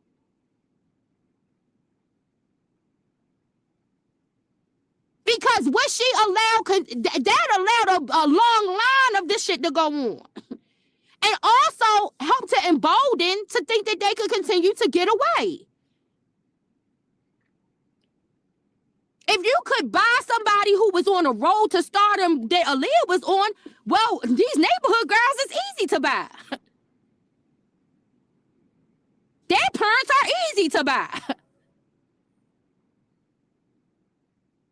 And that's just like, I don't know, that's the level of thinking that I have when I'm thinking about something. And when I speak, this is not even a knock on R. Kelly. This is not me. The way I speak about this is not the vitriol I have against R. Kelly. Like some people want to portray. I heard somebody say something, I don't like R. Kelly. I don't know where they got that from. I don't know who told them that. They didn't never hear it from my mouth. I have more disdain for these people out here speaking the way they do than I do R. Kelly. Because like I said, I think that this is the type of thinking that perpetuates this bullshit. And I don't really have disdain for them. I understand that a lot of what they feel is the norm of how culturally we have been taught to be dismissive of things that happen to children. You said I can extend Diane a little grace. I don't, Just be only because her daughter died. I'm sure she lives with a lot of it. Oh, you got a lot of this. You got a lot of grace for Diane, but Krishan, who is a young 20-something-year-old mother, you got a lot of criticism. Just. I'm just joking. I'm just joking. But I mean, and that's right, and that's your grace to give. What I'm saying is, for me, if I was to assess, right, parents that should be responsible for how this continued and went on, she is at the top of my list. She is at the top of my list. And I feel the same way about her that I feel about Alice. I don't mean no harm. You said, Ty, you said every parent that knew and didn't say shit needs to be locked up with him. And you said R. Kelly abuses children. That's not a likable characteristic. You said, I said a little crazy. See, we meet halfway. See, I like how we do. We meet halfway. I said, good for nothing, right? Instead of no good. And then now you done met me with a little grace. Okay, we can meet there, right in the middle. That's how I like it, right? But yeah, I just feel like, why is there's no smoke for her? And what she allowed to be done. And what she did not reveal when she had the opportunity to reveal and be an advocate in the situation. When you're seeing this happen and you know that it happened to your child and you know your lack of speaking up led to it happening more, and if maybe you had spoke up, I would feel guilt behind that. But she doubles down and then doubles down in a way to disparage other people that are speaking up about what they say they saw. That's even more of an audacity to me. Just for you, I know you told me they. I know. I'm gonna listen one day. You said, but if Aaliyah hadn't died, she still wouldn't say shit. I don't know, Ty. You think so? I think that Diane wouldn't want to say nothing. And I think Diane would be advising her daughter not to say nothing. But do you think Aaliyah wouldn't say nothing? Like, I think it might be a bigger burden for her as the actual victim than it would be for her mother. I think Aaliyah might would have spoken up at by this time.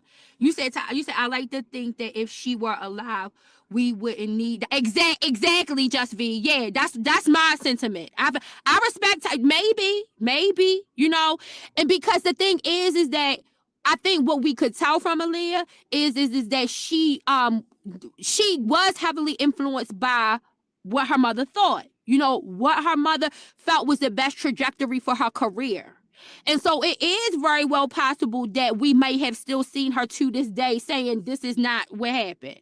But I would like to think, based off of how we saw like Aaliyah developing, that Diane wouldn't be needed because Aaliyah would have spoke up. And then Diane would have been needed in the same way that Rashawn and Momma was needed. Then we might have seen Diane needed. Like, I think that it might have taken Aaliyah's courage to speak up about it to force Diane to have to speak up about it. I think now she is saying the skeletons are buried while Just V is granting her grace because of the unfortunate demise of her child. I think that also helps her to keep things where they are. And she's fine with that. Because if that was my child, that skeleton would haunt me. And I'm just saying, if those things happened to my child and I negotiated in that way, and bargained in that way when it came to my child, and then my child met that demise, and then now I'm seeing all of this, it would be like the Telltale Heart, an Edgar Allan Poe novel. Like, I would be forever haunted by that. And maybe she is, I don't know. And maybe she just is still continuing to scream out, this didn't happen, I don't know. But I'm just saying, by now, I would have cracked and said what needed to be said but instead, she doubles down. And then she doubles down and then speaks so disparagingly against the people who are speaking up about what they said they saw him do with her daughter. You said Diddy release date is able if anyone cares. Listen, I feel like that man need to be in there longer than that, Just V. But Just V, I had asked on the last live, and Ty too. What do y'all think about this thing being floated around that Diddy is going to be testifying in the Keefe D case? Like, he's supposed to be Keefe. They are saying that he is supposed to be Keefe D's star witness in the Tupac unalive. Yeah, Ty, yeah, that's what I'm saying. I couldn't live with that either. Like, by now, my conscience would have had me say, I got to correct this. That's all. That couldn't sit on my conscience that I bargained my child like that. And this is the thing. I'm not even saying that at the time she might not have thought that might have been the best thing, because she might have been fearful of how it got out and what it could have done or whatever. But over time, as you seeing all of this shit unfold, you gotta see that you made a mistake from that first thought, from that first moment. You said Diddy is going to make a full comeback. It's going to be. You think so? I don't know. I don't think, and I said this in my live I did before this one, but so as far as him testifying, you said I need to know what Diddy is supposed to testify to. He has enough, exactly, like, honestly, Just V, I feel like him agreeing to testify in this case might set off a whole nother set of problems for him, a Pandora's box that he don't need to open. And I just cannot see him agreeing to this. Like, I will not believe it until I see it. And I'm telling you, If it comes out that he is on that, Larry better get ready because I'm coming to Vegas. I got to see this for myself. So I've been seeing in across several platforms that he is supposed to be Keefe D star witness in the case. So I'm not saying it's confirmed. I'm asking you, what do you think about the idea? Do you think it's possible? What do you think about it? Right? Even because right now we don't know if these platforms got some misinformation or whatever, but that it's being said across a lot of platforms that he is supposed to be the star witness in the Keefe D in the Tupac but you did he think he can convince anyone? Exactly. That's what I'm saying. Like, the nigga did not even take the chance getting on the stand for his own trial. Do you know what type of position he can be putting himself in getting on the stand in this Tupac unalive case where he is being accused of the person, he is being alleged to be the person who funded and then stiffed Keefe D for the money. Like, I don't see where this benefits him at all. Like, this is crazy as hell. This is crazy as hell. But I could not see any rational person telling someone to do this. But if it does happen, I need to see this for myself. I need to see this for myself. I need a up close front row seat to see him do that. Like, who? I just don't understand where type of legal advisement would advise this to take place. I need somebody to explain this to me, right? I'm not that smart to understand that and why he would do that. So, I don't know. Can y'all hear me? Hold on, y'all. Hold on. So, yeah, so I don't know. But that's y'all. Let me get off of here because I have been on here with you guys for a long time. I got my glasses back. I stopped here real quick so I could finish having that conversation with you guys. I enjoyed talking to y'all. Thank you, Ty and Just B, for coming in. You said, I'm sure Diddy's lawyers have told him there is nothing good to come from him getting on the stand. You said, but ain't Keefe D saying that Diddy the one who paid him? I'm confused. And then you said he better not open his mouth about murder, women, drugs, or tennis rackets. Exactly. Like, I don't. Yeah, that's what I'm saying. So the whole thing was supposedly, Ty, that Diddy was the financier of this escapade, and for lack of a better word. And then he got stiff because supposedly, I guess, I don't know if Diddy either gave all the money to Zip, who, or this is what was alleged by Keefe D and some of the other people telling the story too. It's so many different stories and narratives, but one of the stories is that Diddy paid Zip, and then Zip ran off with all the money. That's one of the things. And then I guess another way you could look at it is, well, Diddy did not make sure that the other people that he involved didn't get paid. So at any rate, Keefe D is saying he didn't get paid, whether he got stiff for it or not. But the story was that Diddy was the one who financed this. And so now, I guess because now Keefe D's defense is that it was all a lie.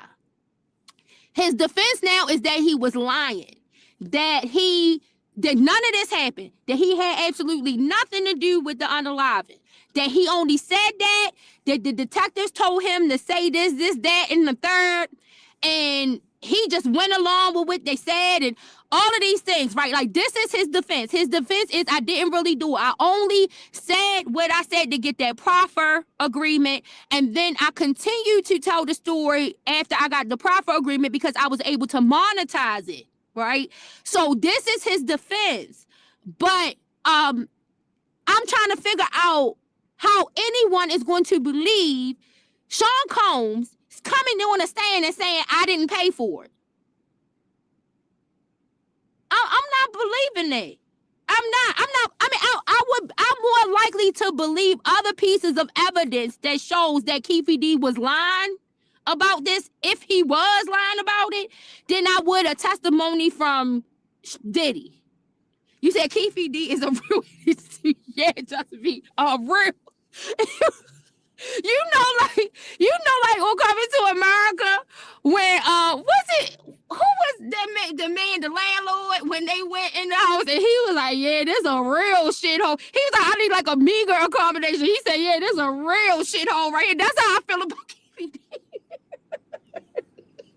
Like, nigga, you tricked yourself off the street in the most idiotic way. In the most idiotic way. Like, I don't have any sympathy for nothing that he's going through right now. But I am interested to see how this is going to unfold. And if Diddy is really like a star witness, like, I just don't believe this. I don't believe it until I see it. You say they need to call me to testify. I've seen Keefe D confess at least 5 times. Anytime you say this shit ain't gonna work, yeah, it's just not. It's just not. It's nothing about. There is nothing that I think that he can add by getting himself on the stand. I think they could present other things than putting him on the stand. Putting him on the stand ain't going to do nothing but add theatrics. And if it's theatrics that they going to give, it's theatrics I want to be there to see. Because Diddy and Keefe D up in the courtroom, I know it's going to be absolutely hilarious. I know it's going to be. Keefe D is enough on his own. You said, is that hearsay? Because I heard him say it. Yes, that's me. So but I would rather you get on the stand and testify to what you heard than to hear the person who supposedly backed the murder for hire to say he didn't do it. I don't think the person who supposedly backed the murder for hire is going to be any credibility in them saying that they didn't do it. Unless he's going to show something and wow us with something that just absolutely proves that. But I don't know what that would be. I'm trying to figure out what would that be. What would he be able to testify to, and then they be able to present in evidence based on having him testify that was, I just don't know. I think we got a better shot with you getting on the stand, Just B. You said they should keep both them idiots locked up. Right. Listen, like I said, I believe Keefe D did it. I do.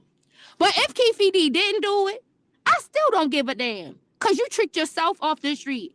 Who told you to go in there? See, that's exactly why you shouldn't make up lies and shit when you get in there with them people and telling them stuff. And now you want to claim they told you to say this and you only did it because you wanted to get the proffer because of the crimes you did commit. So you told them and agreed to these lies because you know there are crimes that you did commit that you wanted to get off. And you got off for those crimes, right?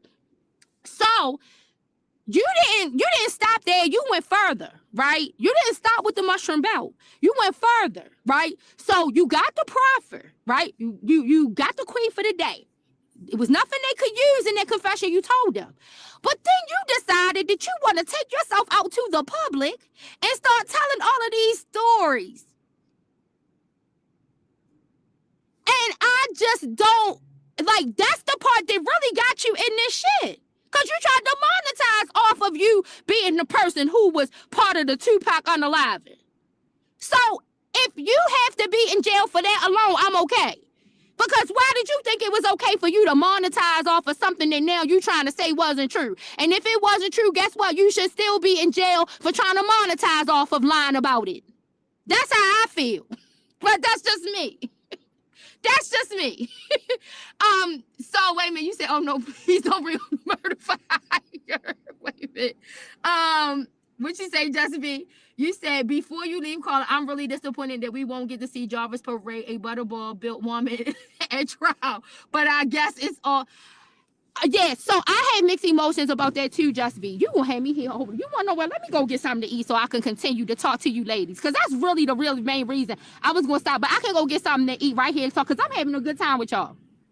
So, I had mixed emotions about it too, Just B, because I wanted that nigga to have to sit through and go through every single bit of piece of evidence and testimony to seal that nigga's fate in his coffin. Straight up. I wanted him to. I wanted Marquita. I wanted that grandmama. I wanted Shannon. All of them to be humiliated with what the evidence and the testimony would unveil about them. I wanted all of that. But then, Just B, I thought about them damn children. I thought about them children having to come testify and having to deal with that. And at the end of the day, for all of the people who do criticize the prosecutor because of the prosecutor's decision, because I see people, some people are mixed like me and you, right? And then there are other people who are straight up just criticizing the prosecutor and trying to make it seem like you're not like trying to make it seem like the prosecutor's office was in cahoots with him. The man is never getting out. Based off of the deal, he's still never getting out of jail. But the prosecutors have to do what they think is in best interest of those children. And I do not think it was in best interest of those children. And not any of them, but especially the child that belongs to him, that he sexually violated. I don't think it was in any of their best interest for them to have to come and testify to what happened to them, let alone be questioned about what they may have known about what led to the unaliving of their cousin. Like that's the impasse that I was at with the situation. And so I felt like at the end of the day, like I said, I wanted to know more about what you said. It's the children, and I hate that the content creators can see that you have to avoid her. Yes, exactly. They can. Like, it's like people, their desire to know something, they feel like is more important than the safety of the victims involved in the crime. And especially when it's children, right? Especially when it's children. Like, I don't think that the people should, and what they want to know should be more important than if it's an adult victim. But when it's a child, and did you see when, okay, so it's one content creator that I kind of like, Just be that covers the Nazaria Harris thing, but I did not agree with when she did this. I couldn't believe it, and especially because I think I expected more of her, right? And I don't know whether it would. Sometimes I want to appeal to the bigger good of humanity, so I be wanting to give somebody the benefit of the doubt. I don't know if she really realized like I shouldn't be doing this, but Just V, did you see when she's one of the content creators and she read the transcript from their hearing from Jarvis's daughter, and then she didn't even. It's bad enough people already knew it was the daughter, and some people might have already even known the name, but when she was reading it, she did not even redact the name. She said the name every. I don't know what happened. Did she even got a hold of that to do that? But I just felt like that was just so unethical to do, and especially because, and this is the part that got me, Just V, about it. So while she was reading the transcript, and I'm listening, because I logged in, right, and I heard her read an update from the case, so I'm trying, I went logged in to listen, and then I think I jumped in at the part of the testimony where the little girl was talking about all of the things going on social media and how it bothers her and how she can't escape it and how she can't get away from it. And then but then for this transcript to be, and from what I understand, like when it's involving a minor and stuff, that stuff is supposed to be sealed. I don't know what happened, but I was like, what the fuck? Like I could not believe that. I was so disappointed. Like, how could you? And I'm sure that the child could have gave more details. I'm sure that the testimony would have been way worse in trial. But what was said in the transcript was enough. And then I saw some other content creators, not two, but some other content creators making jokes out of some of the stuff that was in the transcript.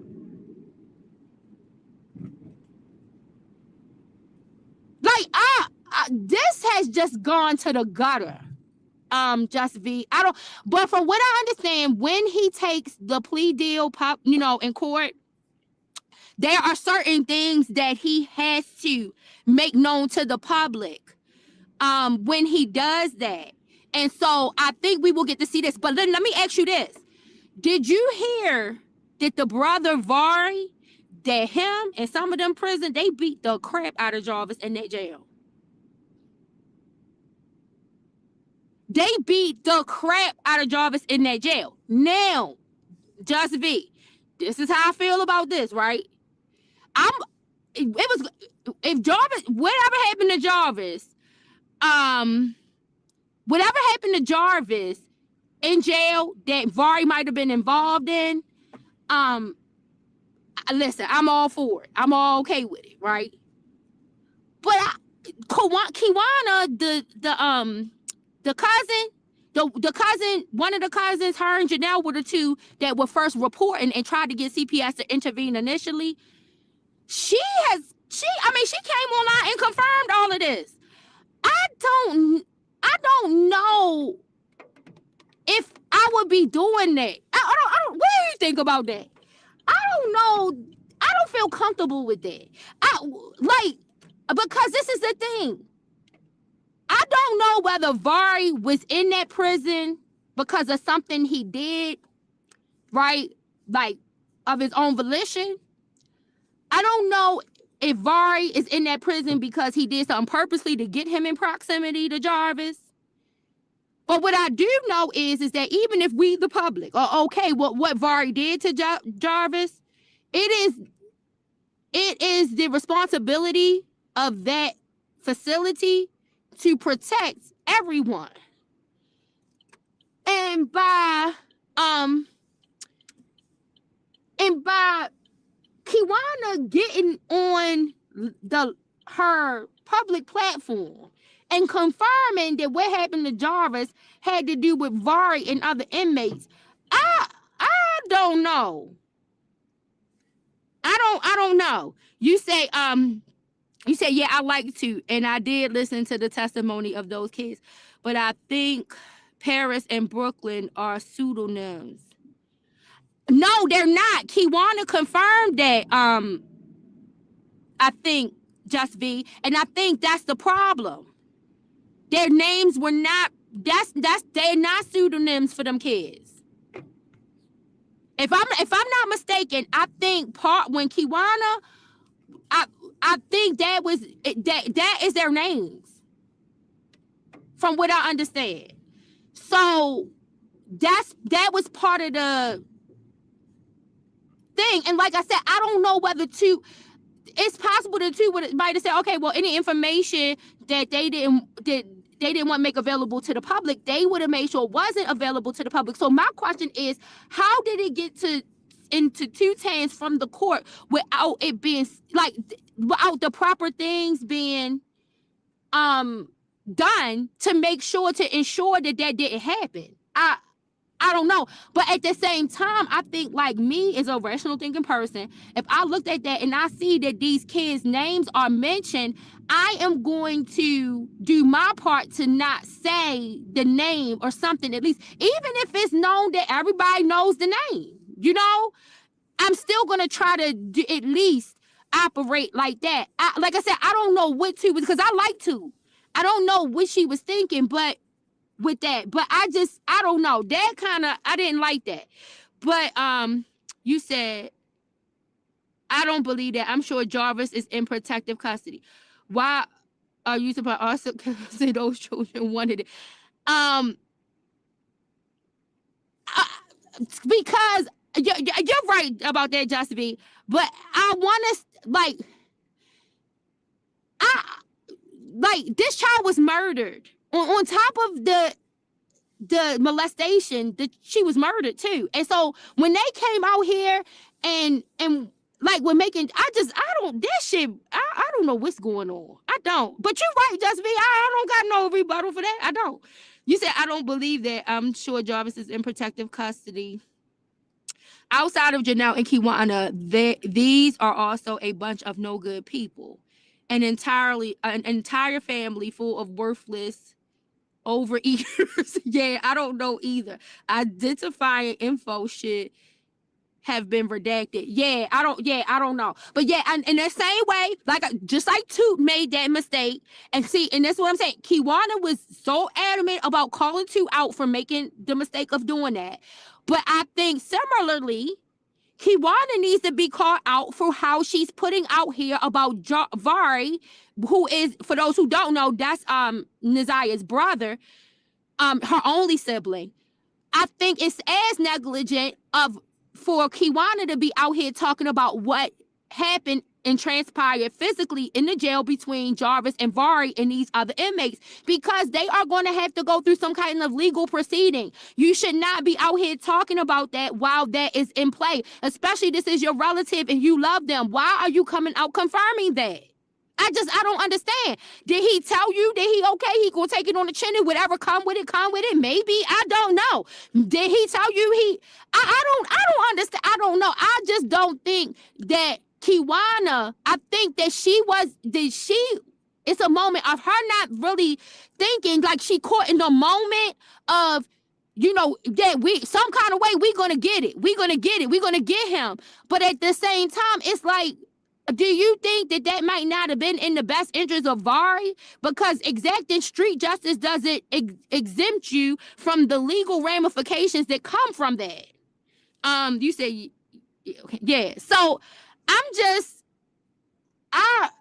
don't think that was smart. I do not think nothing about Kiwana doing that and coming to talk about that was wise at all.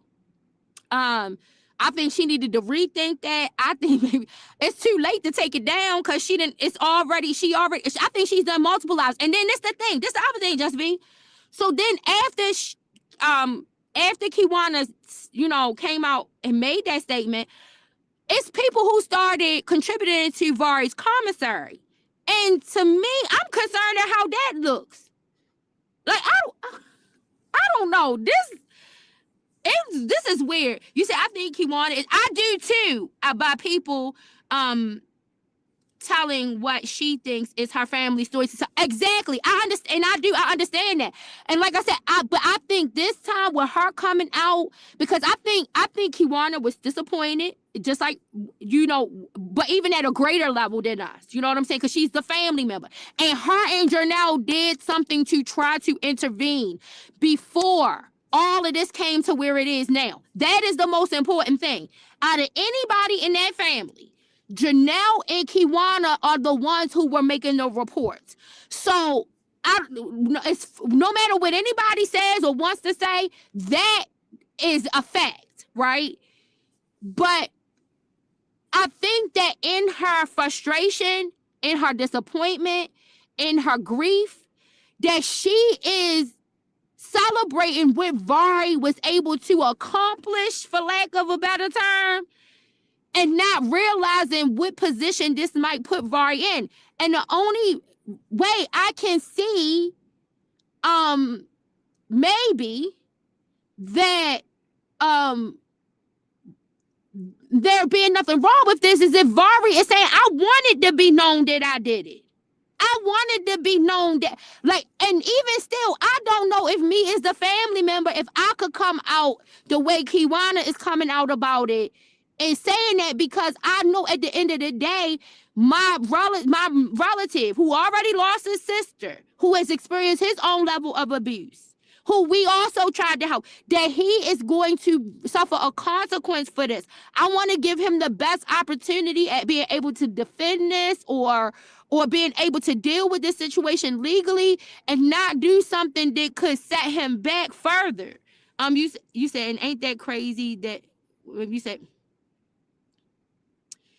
ain't that crazy that the abuse reporters are always ostracized by the... Exactly, it is.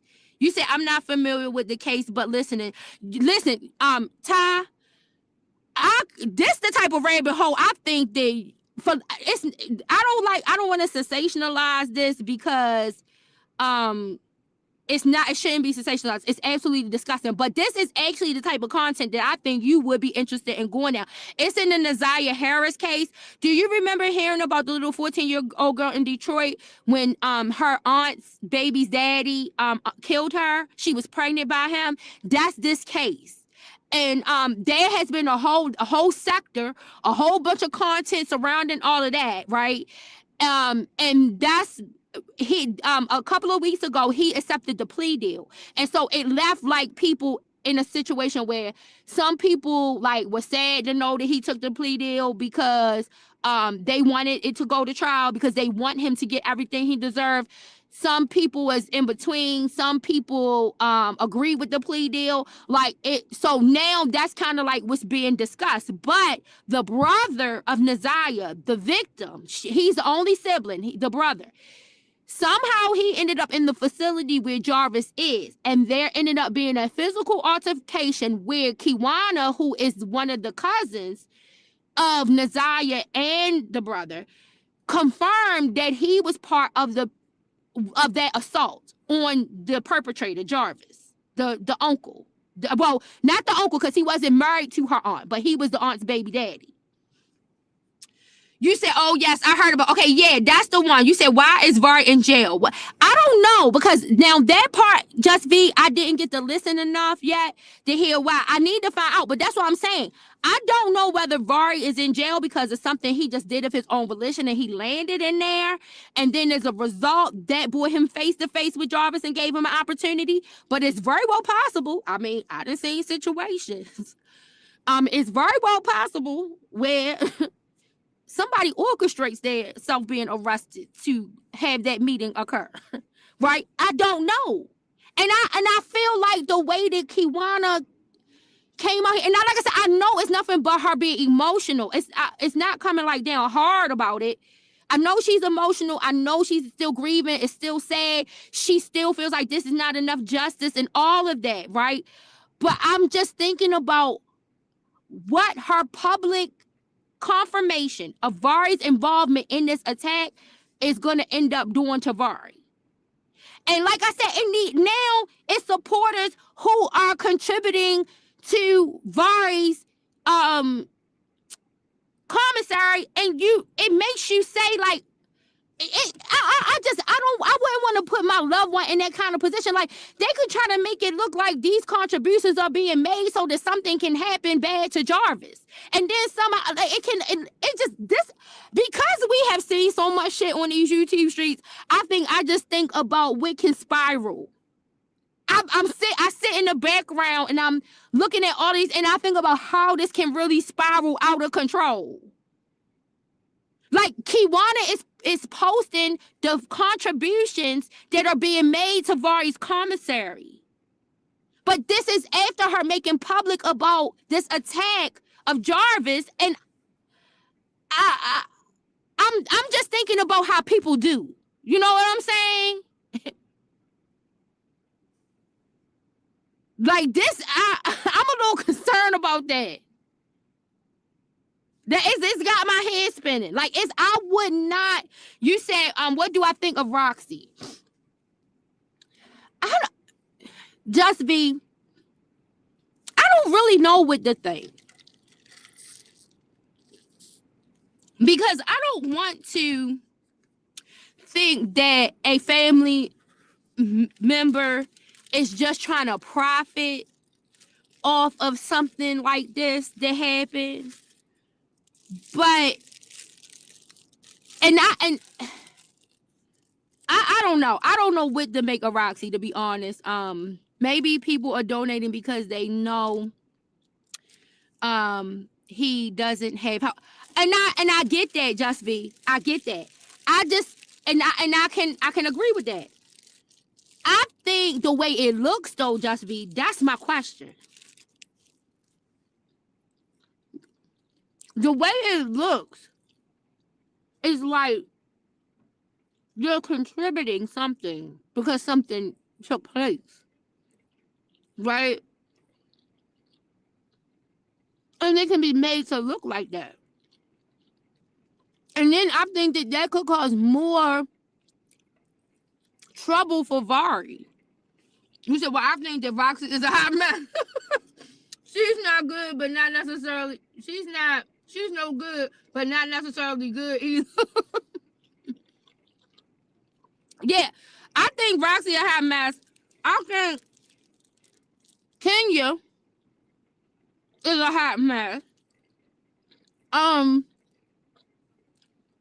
Excuse me, y'all. I think Kenya is a hot mess. I don't know why when they came out here, they tried to disparage Kiwana and Janelle the way that they did. Like, I think that's what makes me questionable of them, is how they tried to disparage those two. You never answered how many of Jarvis women were going to testify. I was waiting for that. Probably. Let me see. Okay, so let me ask you this: do I get to include in that the grandmother is one of his women? Because we can talk about that. I think she has something going on with Jarvis too. I don't think it was just them sisters. I think you said I was expecting to see at least one more fiance. I think it might have been 2 or 3 more. Just be outside of what we already seen that may you said new women that we haven't seen. Oh, I'm sorry, Jasmine. That's why I asked the question. That's why I had to ask. I had to get some clarification first. Hold on. I'm so starving. Hold on. I'm sorry. Yeah, I think he had a key because how was he able to tell the child to meet him in the basement? You gotta get to the basement. So either you had a key to get in there or the basement was left open. You said 4 new ones. I could see that. I could see that. I think that's the part. See, everybody wanted to see it because they wanted to hear all the salacious stuff behind it. What the fuck did you say, grandmother? Yeah, the grandmother. I think he betted her too, and he might have had her before he had all of them. To be honest, because based on what some of the stuff that was going on in the sector, some of the people said that they think that the way he met Shannon was because he knew Annette. And listen, Jarvis had a thing for all women. It was young, too young, old, all of them. Because apparently his first child was with a grown woman.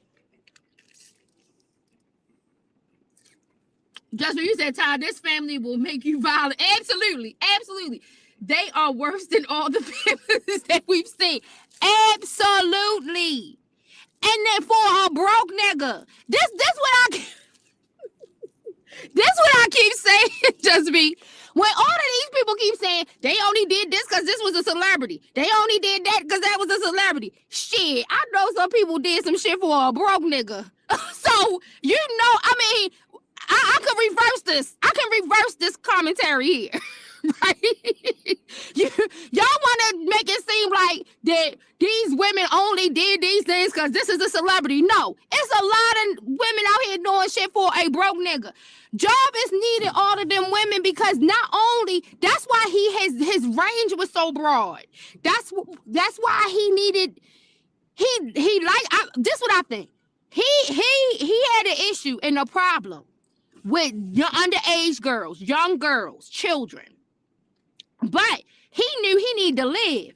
And so them older women and them women who could go out and get some jobs and make some money, he needed them to finance him. You said no, he only liked the adult women for access. That too. We already know that part, Just be. But I also think it was also because Jarvis wasn't giving them no money. Jarvis wasn't giving them no money. Jarvis was driving them women's cars around, doing this and that. They said Shannon, and I don't even know what Shannon do. I don't know where she worked. I don't know nothing. But they said that Shannon had to give this boy money many times. And that's my thing. Look at how Shannon walking around looking how she looking. And she giving somebody money. So you know that's what he's using these women, these older women for, is to get something. And that was over there with all them kids. She was getting all that good social service money. If you is stupid, if you don't think, I think he knocked her down first. And they say that Shannon was still underage. I don't know how underage. She 17. I don't know if they said 17. I think it said 17. But when she got involved with him, but they say it was by way of Annette, the mama. You should remember his daughter testified that he was living with Gwen, who was old and right, exactly, Just V. That's what I'm saying.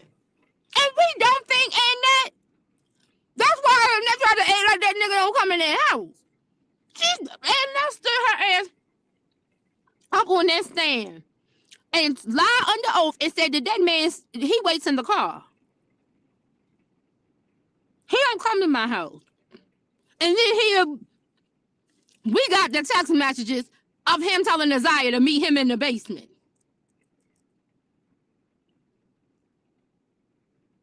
What? What? You said supposedly the twins both work at FedEx. Okay.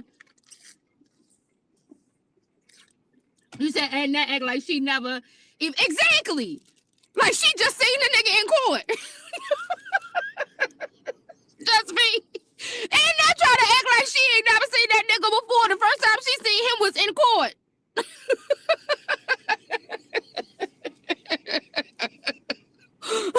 But he texting your granddaughter telling her to meet him in the basement. Well, either the basement is open or he has a key to get in there. And then just remember they found that video at the birthday party where Annette was scolding him about the fact that he just pops up and he don't never stick around and he family and he need to stop doing it. They found that video. You said an 8-year-old said they just got in the car with him and left. No permission, and he was already at the house. Right. So that's what I'm saying. Like, but and that's there up there, sitting sideways with that wig cocked to the side. And that's it. I ain't never seen this nigga a day in my life. He sits in the car. I don't know what the whites of his eyeballs look like. But the text messages suggest a whole bunch of different. And then they found a video where she's going off on him about him just popping up and not sticking around and not staying around. He need to stop doing that. You said Annette said she met him one time at the hospital when she needed baby. I know. Just be used to it. Oh my God. That's what I'm saying, Just be. I wanted that trial to go because I wanted that prosecutor to eat their ass the fuck alive.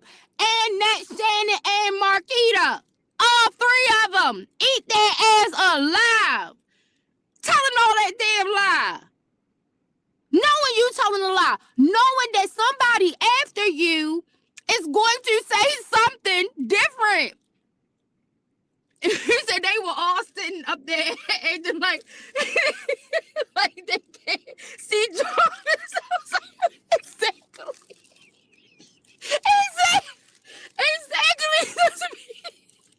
I'm like, what the fuck is this about? Like, and then wait a gonna get me. You are gonna get me because they testified, right? So I was watching the trial in real time, in order, right? So I'm getting a raw reaction as it's happening, right? So when they saying all of this, they didn't know him, they didn't see him. I'm going along with this shit. That's me. When they started reading them text messages, my eyes was like the man from Who Framed Roger Rabbit. when he seen that goddamn dip, right? I could not believe it when they started reading them damn text messages. Cause I'm like, they set up on this thing and told a bold-faced lie. Everybody was blind. Everybody was blind, Just V. Everybody. I think Just V too. What was so disgusting is that like social services, like, and see, I know that it is difficult sometimes for these agencies to do what they need to do when crimes are committed against children, because what ends up happening is a lot of people don't like, a lot of people look and say, okay, this happened to a child, right? Go get them. Just go get them, right? But it's not black and white like that, because even if the agency can file a report, then they get arrested, the child still has to see through the legal process. And the legal process a lot of times ends up being what is the issue for the child, especially depending on how old the child is at the time of the report. A child has to be able to come into court and they have to be able to be questioned and withstand that level of scrutiny of questioning in order to convict someone. And sometimes that is difficult. Sometimes that is difficult. Not only, I'm not talking about the difficultness of the child, the psychological, what it will do, what it does to the child psychologically. It is also difficult sometimes for a child to give cohesive, coherent statements. And sometimes that can have an impact on whether or not a jury convicts. So when a lot of times when they are dealing with cases when it involves children, they want an ironclad, solid thing. They need either some kind of other corroborating evidence, or they have to have known that child can say what needs to be said, right? And sometimes it's not that black. That child has to be able to say it without any adults in proximity. That's another obstacle. Like, it's not like you're saying the child is going to get on the stand and the mother is going to be sitting in the seat right next to them to give them some level of comfort and testify. No, the child has to be able to sit up there and be able to tell the story without any kind of comfort or anything that might make it look like that somebody is trying to sway or change the narrative or the story. And this sometimes I think is what makes it difficult for some of these agencies to go in and do what they did. And that's when Kiwana and Janelle were talking about that, like, question the children outside of their parents. But then you have children who are afraid that they've been told and fearful that they're going to be put in a foster home, or even there's all this horrible shit happening to them where they at. It's being stripped from everything that you know. And so I don't know what to say or how to remedy. You said, but I feel like CPS was particularly negligent in this case. They should be sued. But who would exactly just be? It's like who sue them? Ain't no fucking Annette. Ain't no damn Shannon. And I don't mean no harm, no lady either. Nazar, your mother. Like, I feel bad for lady that you know what happened, and especially, but I don't think that she should be able to sue and get no money for a child that they never care or take care of. You said CPS knew Jarvis was a sex offender, and there were more. Exactly, and I think you want to know what that is the main factor. I think Just V. Right, lady didn't have custody, but honestly, Just V, I think she can sue. It was still her child. And so I think she could, because since custody was given to Annette, the care of Naziah was in the care of Annette by way of the state. I do think it is possible that Lady could be the one that would sue. Because I think I seen another case like this where about, you want to know which one? The West twins. They weren't twins. The two little boys over in California. I'm trying to think of what area of California that was, but they ended up being in foster care. Essentially, Naziah was in. I don't know if she was in foster care or had already been adopted by Annette. I can't remember, but when it comes those West twins that was over in California, I think that there is some type of wrongful death suit that those parents that those boys was taken from are filing against that agency, that CPS agency, because their children were in foster care with those, and those people killed those children. You said you know that case. Yeah, I think that is the case. The children were taken from the biological parents and then placed in the care of those people, and then they ended up dead. And the biological parents, I'm not sure. I think it's one of them that ended up filing something. And so you said, and then the way Annette needed to highlight that she doesn't fool with, like, right, but she didn't fool with, yeah, exactly. Yeah, she ain't fool with nobody. She fooled with a check. The lady had 2 refrigerators, had a lock on the refrigerator. When Janelle and Anna used to talk about how she would be in there making one set of food for her and then another set for the kids and all that, I'm like, what? You said, but I don't think CPS plays there. Right, it doesn't matter. But this is the thing, just be. I don't think that it matters about them placing her there, because so those boys had to be placed because there wasn't a family member. But when there's a family member, the same rules apply from what I understand. I don't know if this is across every state, but I know in some states that I've had different experience with in these vein, if they are placed with a family member, it's still the same guidelines as if they sent them with a stranger, is what I'm saying. So it's still the same type of monitoring that is supposed to take place. They provide still all the same type of services, all of that kind of stuff.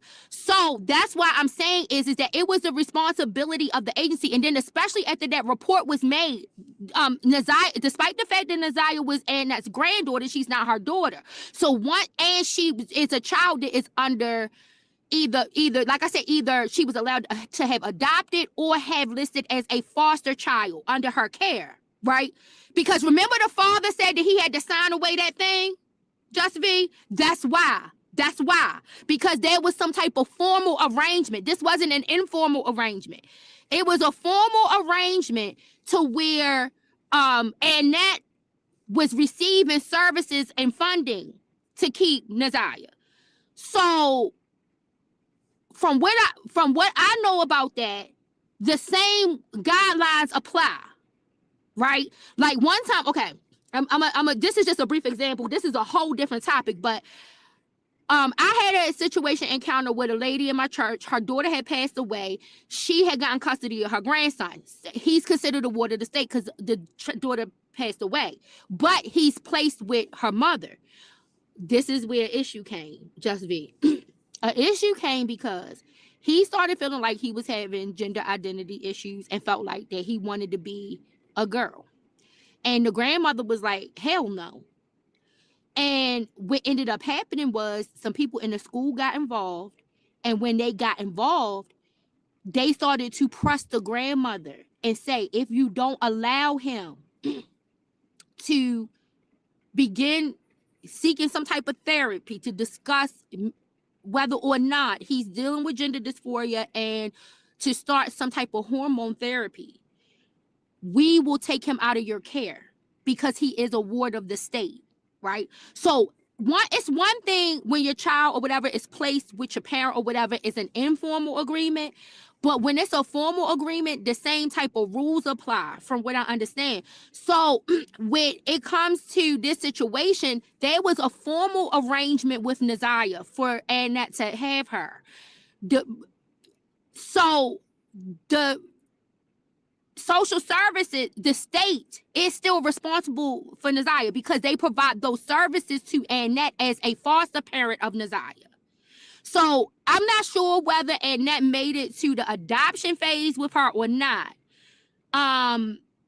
But she, I know that it was at least a foster care arrangement because that was with when the father, before the father passed away, he did an interview where he talked about that. You said, but I don't think CPS plays. Her parents agreed to let. They agreed, so there was a formal arrangement, right? So then that means that there's a caseworker. There's a caseworker assigned. You said, were the other kids in the house? I think two of the so I think there were some other grandkids in the house that were foster kids too. Because see, Annette know what she's doing, how she's working the system. That's why I'm telling you, Just V, that I think that there is an avenue for Lady to do this, because this is you heard you now and Kiwana say, like, this was a business for Annette. So she knew how to work that system. Informal arrangements don't get you the same type of money that a formal arrangement does.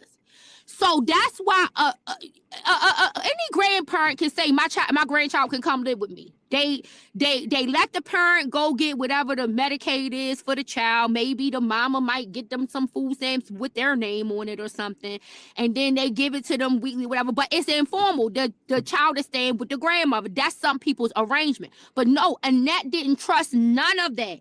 Annette wanted to make sure that she was directly getting everything in relation to these children. And so that's why she made sure that there was formal arrangement, because this is the thing. So say you have an informal situation where you have your grandchild in your house, right? You can go apply for services. Like I think you can apply for food stamps for them.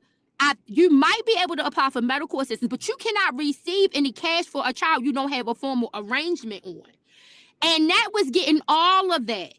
She was getting everything. So I think there was some of the children in the house that were her grandchildren that she had this formal arrangement on. And then I think it was two of the children that they said weren't her grandchildren. Now, I don't know if they were other children in the family, because what it sounds like, Just V, is that for some reason it sounds like the Kiwana lived with Annette for a time period.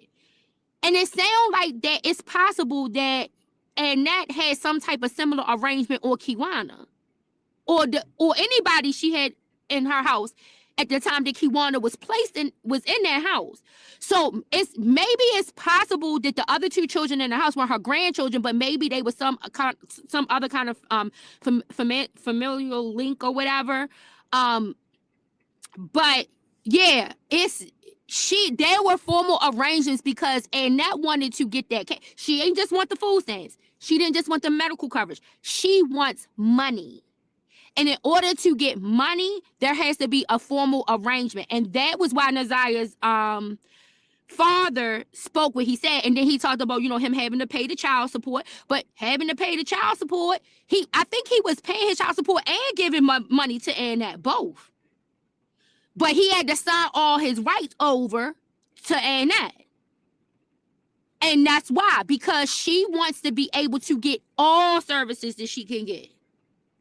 And there's a different amount of money that a foster parent can get than a regular person going to social services applying for cash assistance.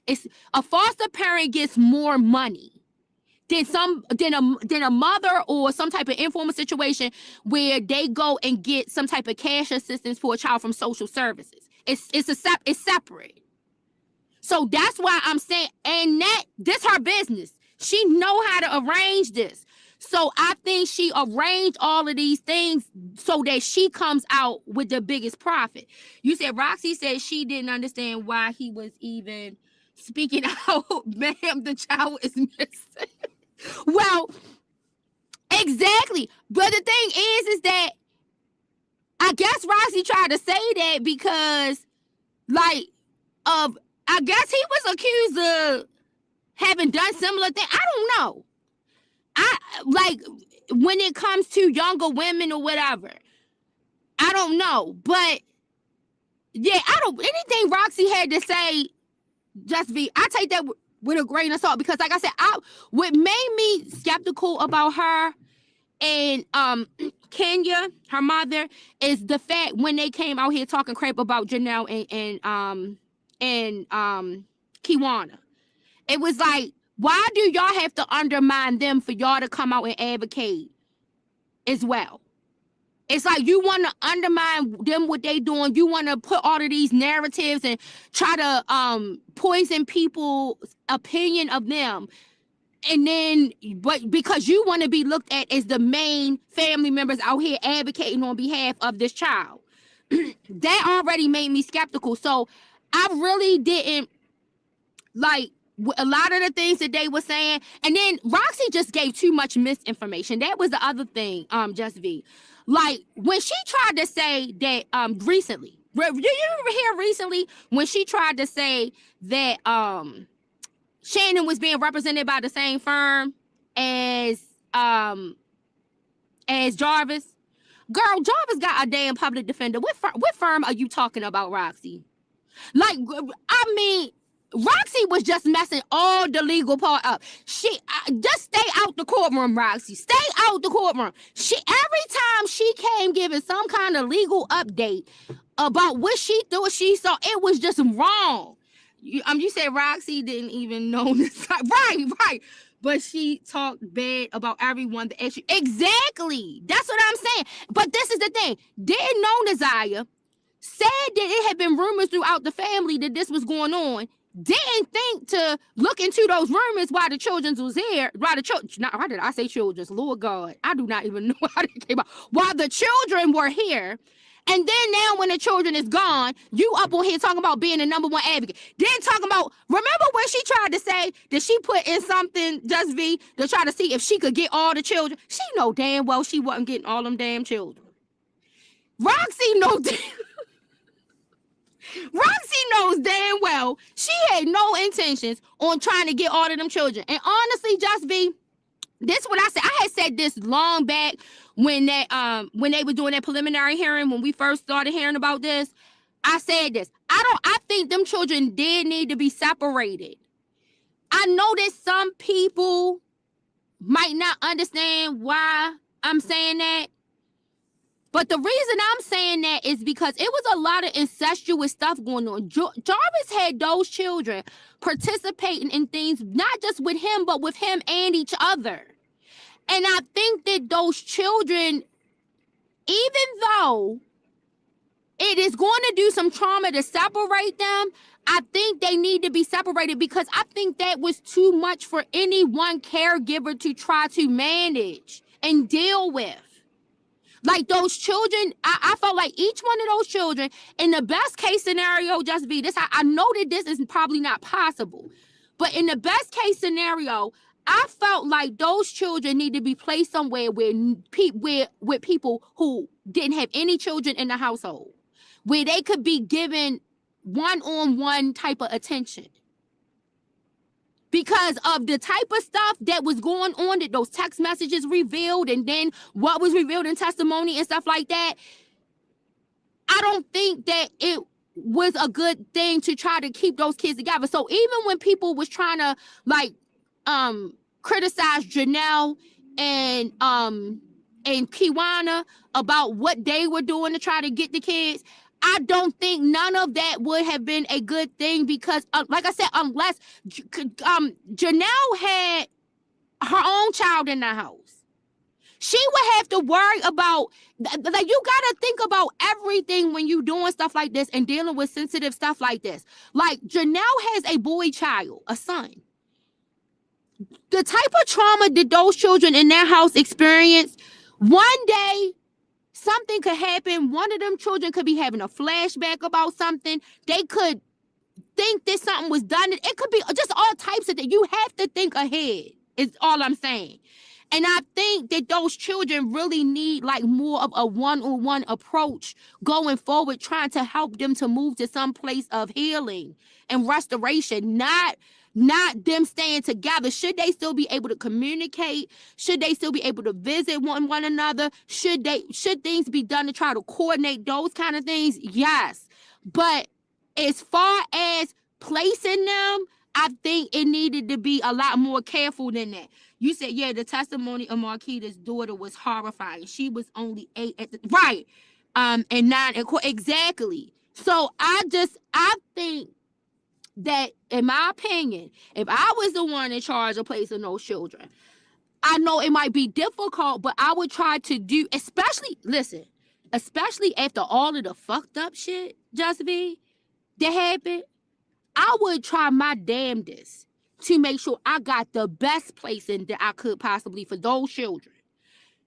Because this agency is already going to have to answer for so much when it comes to this situation.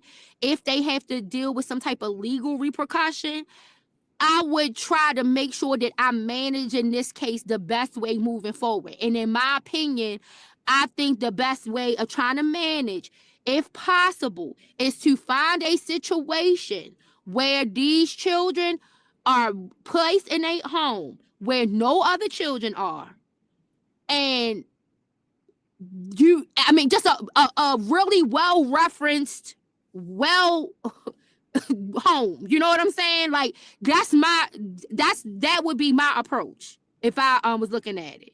So I don't know. But yeah, I do agree with you, Just V. I am kind of like disappointed that it didn't go to trial because I wanted them to be dog walked. And I felt like the only way that those women was going to be dog walked for what happened to that child and all the rest of them children in that house was for them to have to go through that public display.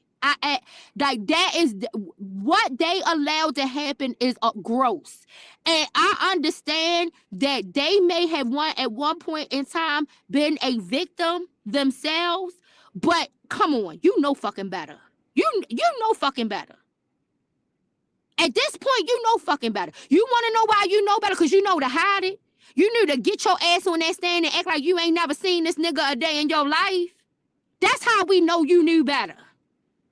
At the time, you said you think Janiyah is yes, and that was revealed in that transcript too, Just V. And that's what I mean about, I don't know where to got that transcript from, Just V, but whoever was responsible and got her that, and it's clear that they had to, I don't know, something was not done. Something was not done to make sure that the proper things were redacted and that that thing was sealed properly, because that is dangerous that is dangerous to reveal. That's something that can be easily identified for people in close proximity to the situation. You said, is it going to be the same lady judge? Not the one that did the preliminary hearing. It is a lady judge, I think, Just V, but not the one from the preliminary hearing. It's a different one. From what I saw, Toot reporting and some other people who went to the courtroom, they said it is a female judge, but it's a different one. So I guess we just gotta wait and see, and hopefully we are able to, the cameras are in there. Hopefully we are able, but I had a feeling that the thing is that he either took her to a dumpster and she ended up in some type of landfill, which is difficult for them to find bodies that way. We saw that in what was the other case that looked like this in Florida?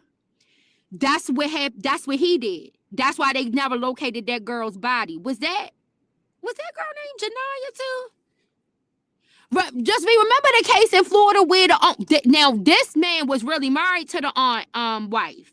But the spookiness about all of this, the creepiness, was that Nazaria Harris and that girl case was so similar. And then the profile of the victim and the predator was similar. Like, it was weird. Yeah, Jonathan Quills. Is it Quills? Yeah, Quince. Not, I think it's Quills. I don't trust him to tell the truth at sentencing. So the claim is that he put her in that river. That's the claim. So, or whatever, that river or lake, whatever, some water that's near there or whatever. And so I do think that those are the two situations where it does make it difficult sometimes for them to locate a body. Because I don't know if you remember, it was a case with this. I still think they ain't find that lady. Where it was this case with this woman and her dog and this crazy man. I cannot think of the name of that damn, and I can't even think about where it's at. But I'm gonna post it on here just after we get off. Where it was similar thing near a body of water, and I don't think her body still has not been located. She is still seen as missing. It was a big thing, a big hunt for that lady, and this is on COVID, and they still ain't located her either.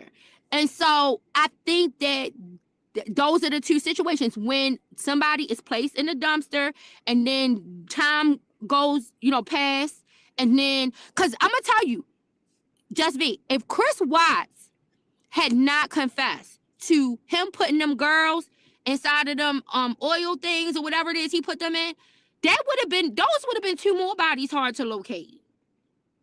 So I think when it's a river, when somebody the thing about what Chris Watts did was because it was nothing but to put in a river or a landfill, like a dumpster to a landfill. That's typical ways for people to go missing that have been unalived. But what Chris Watts did was unique because I think they had never before had to go look for a body in something like that, right? But I don't know how long it would have taken, or if I don't know if it's some kind of mechanism in there that might have ended up clogging. I don't know if whatever was in those containers would have eventually dissolved those little girls' bodies or whatever. But that would have been another difficult location if Chris Watts had not divulged it. That's where he put them. So I don't know, but according to, and some people believe that agree with you, Just V, because they feel like if they locate her body and they're able to confirm the pregnancy, because obviously, okay, so it was known that she was pregnant, but obviously, I guess maybe there was nothing confirming, so maybe there was no doctor's visit, nothing. Maybe it was known because of the text and all of this other stuff, but it was no doctor's visit or something. So, he never got charged with the murder of a fetus, right? Or anything like that. So maybe that could be part of the reason of his line and not wanting to say give the location of where she actually was or whatever. I don't know. But at this point, I can't see why he would lie in case he's worried about whether he's going to be charged with something else. But I think that if they agreed to offer you this plea deal, based off of you telling the truth, I think that's their intention is not to charge them with anything additional. You said, but Jarvis isn't going to tell the truth. I think he disposed of her somewhere that caused him to wreck that baby mama's car. Yeah, because that was also another unexplainable thing. I also wanted to get down to the bottom of that. What happened with that? What happened with that car? Why did you bring her car back towed up like that? You said, right, the pregnancy only served as a motive.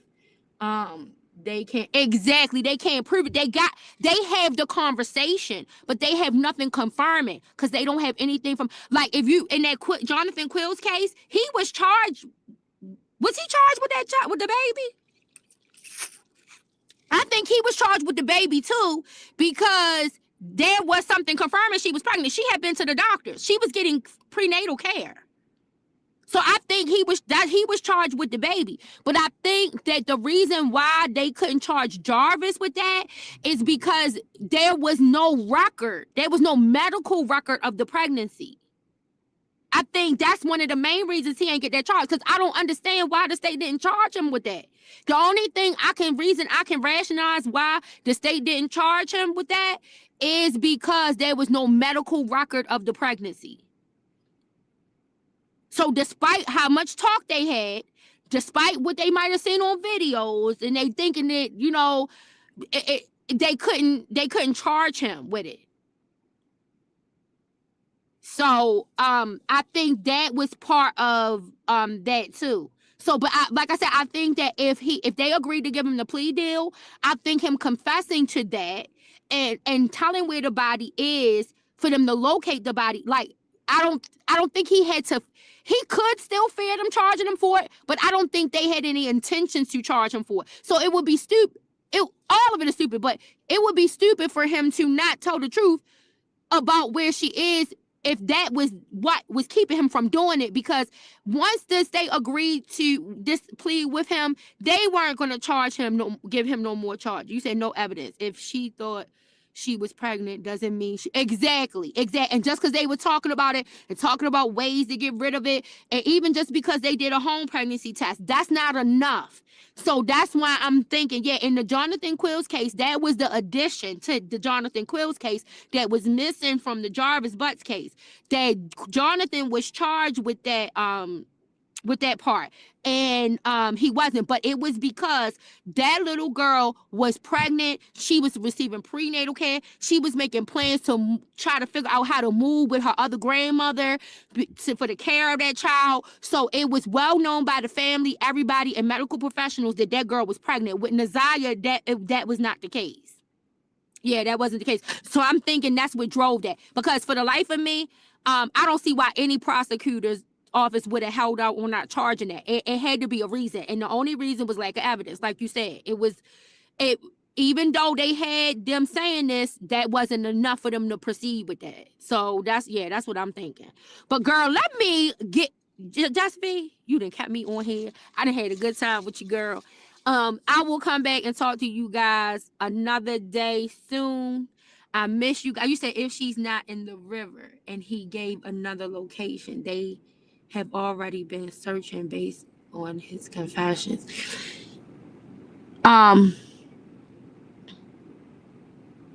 Yeah.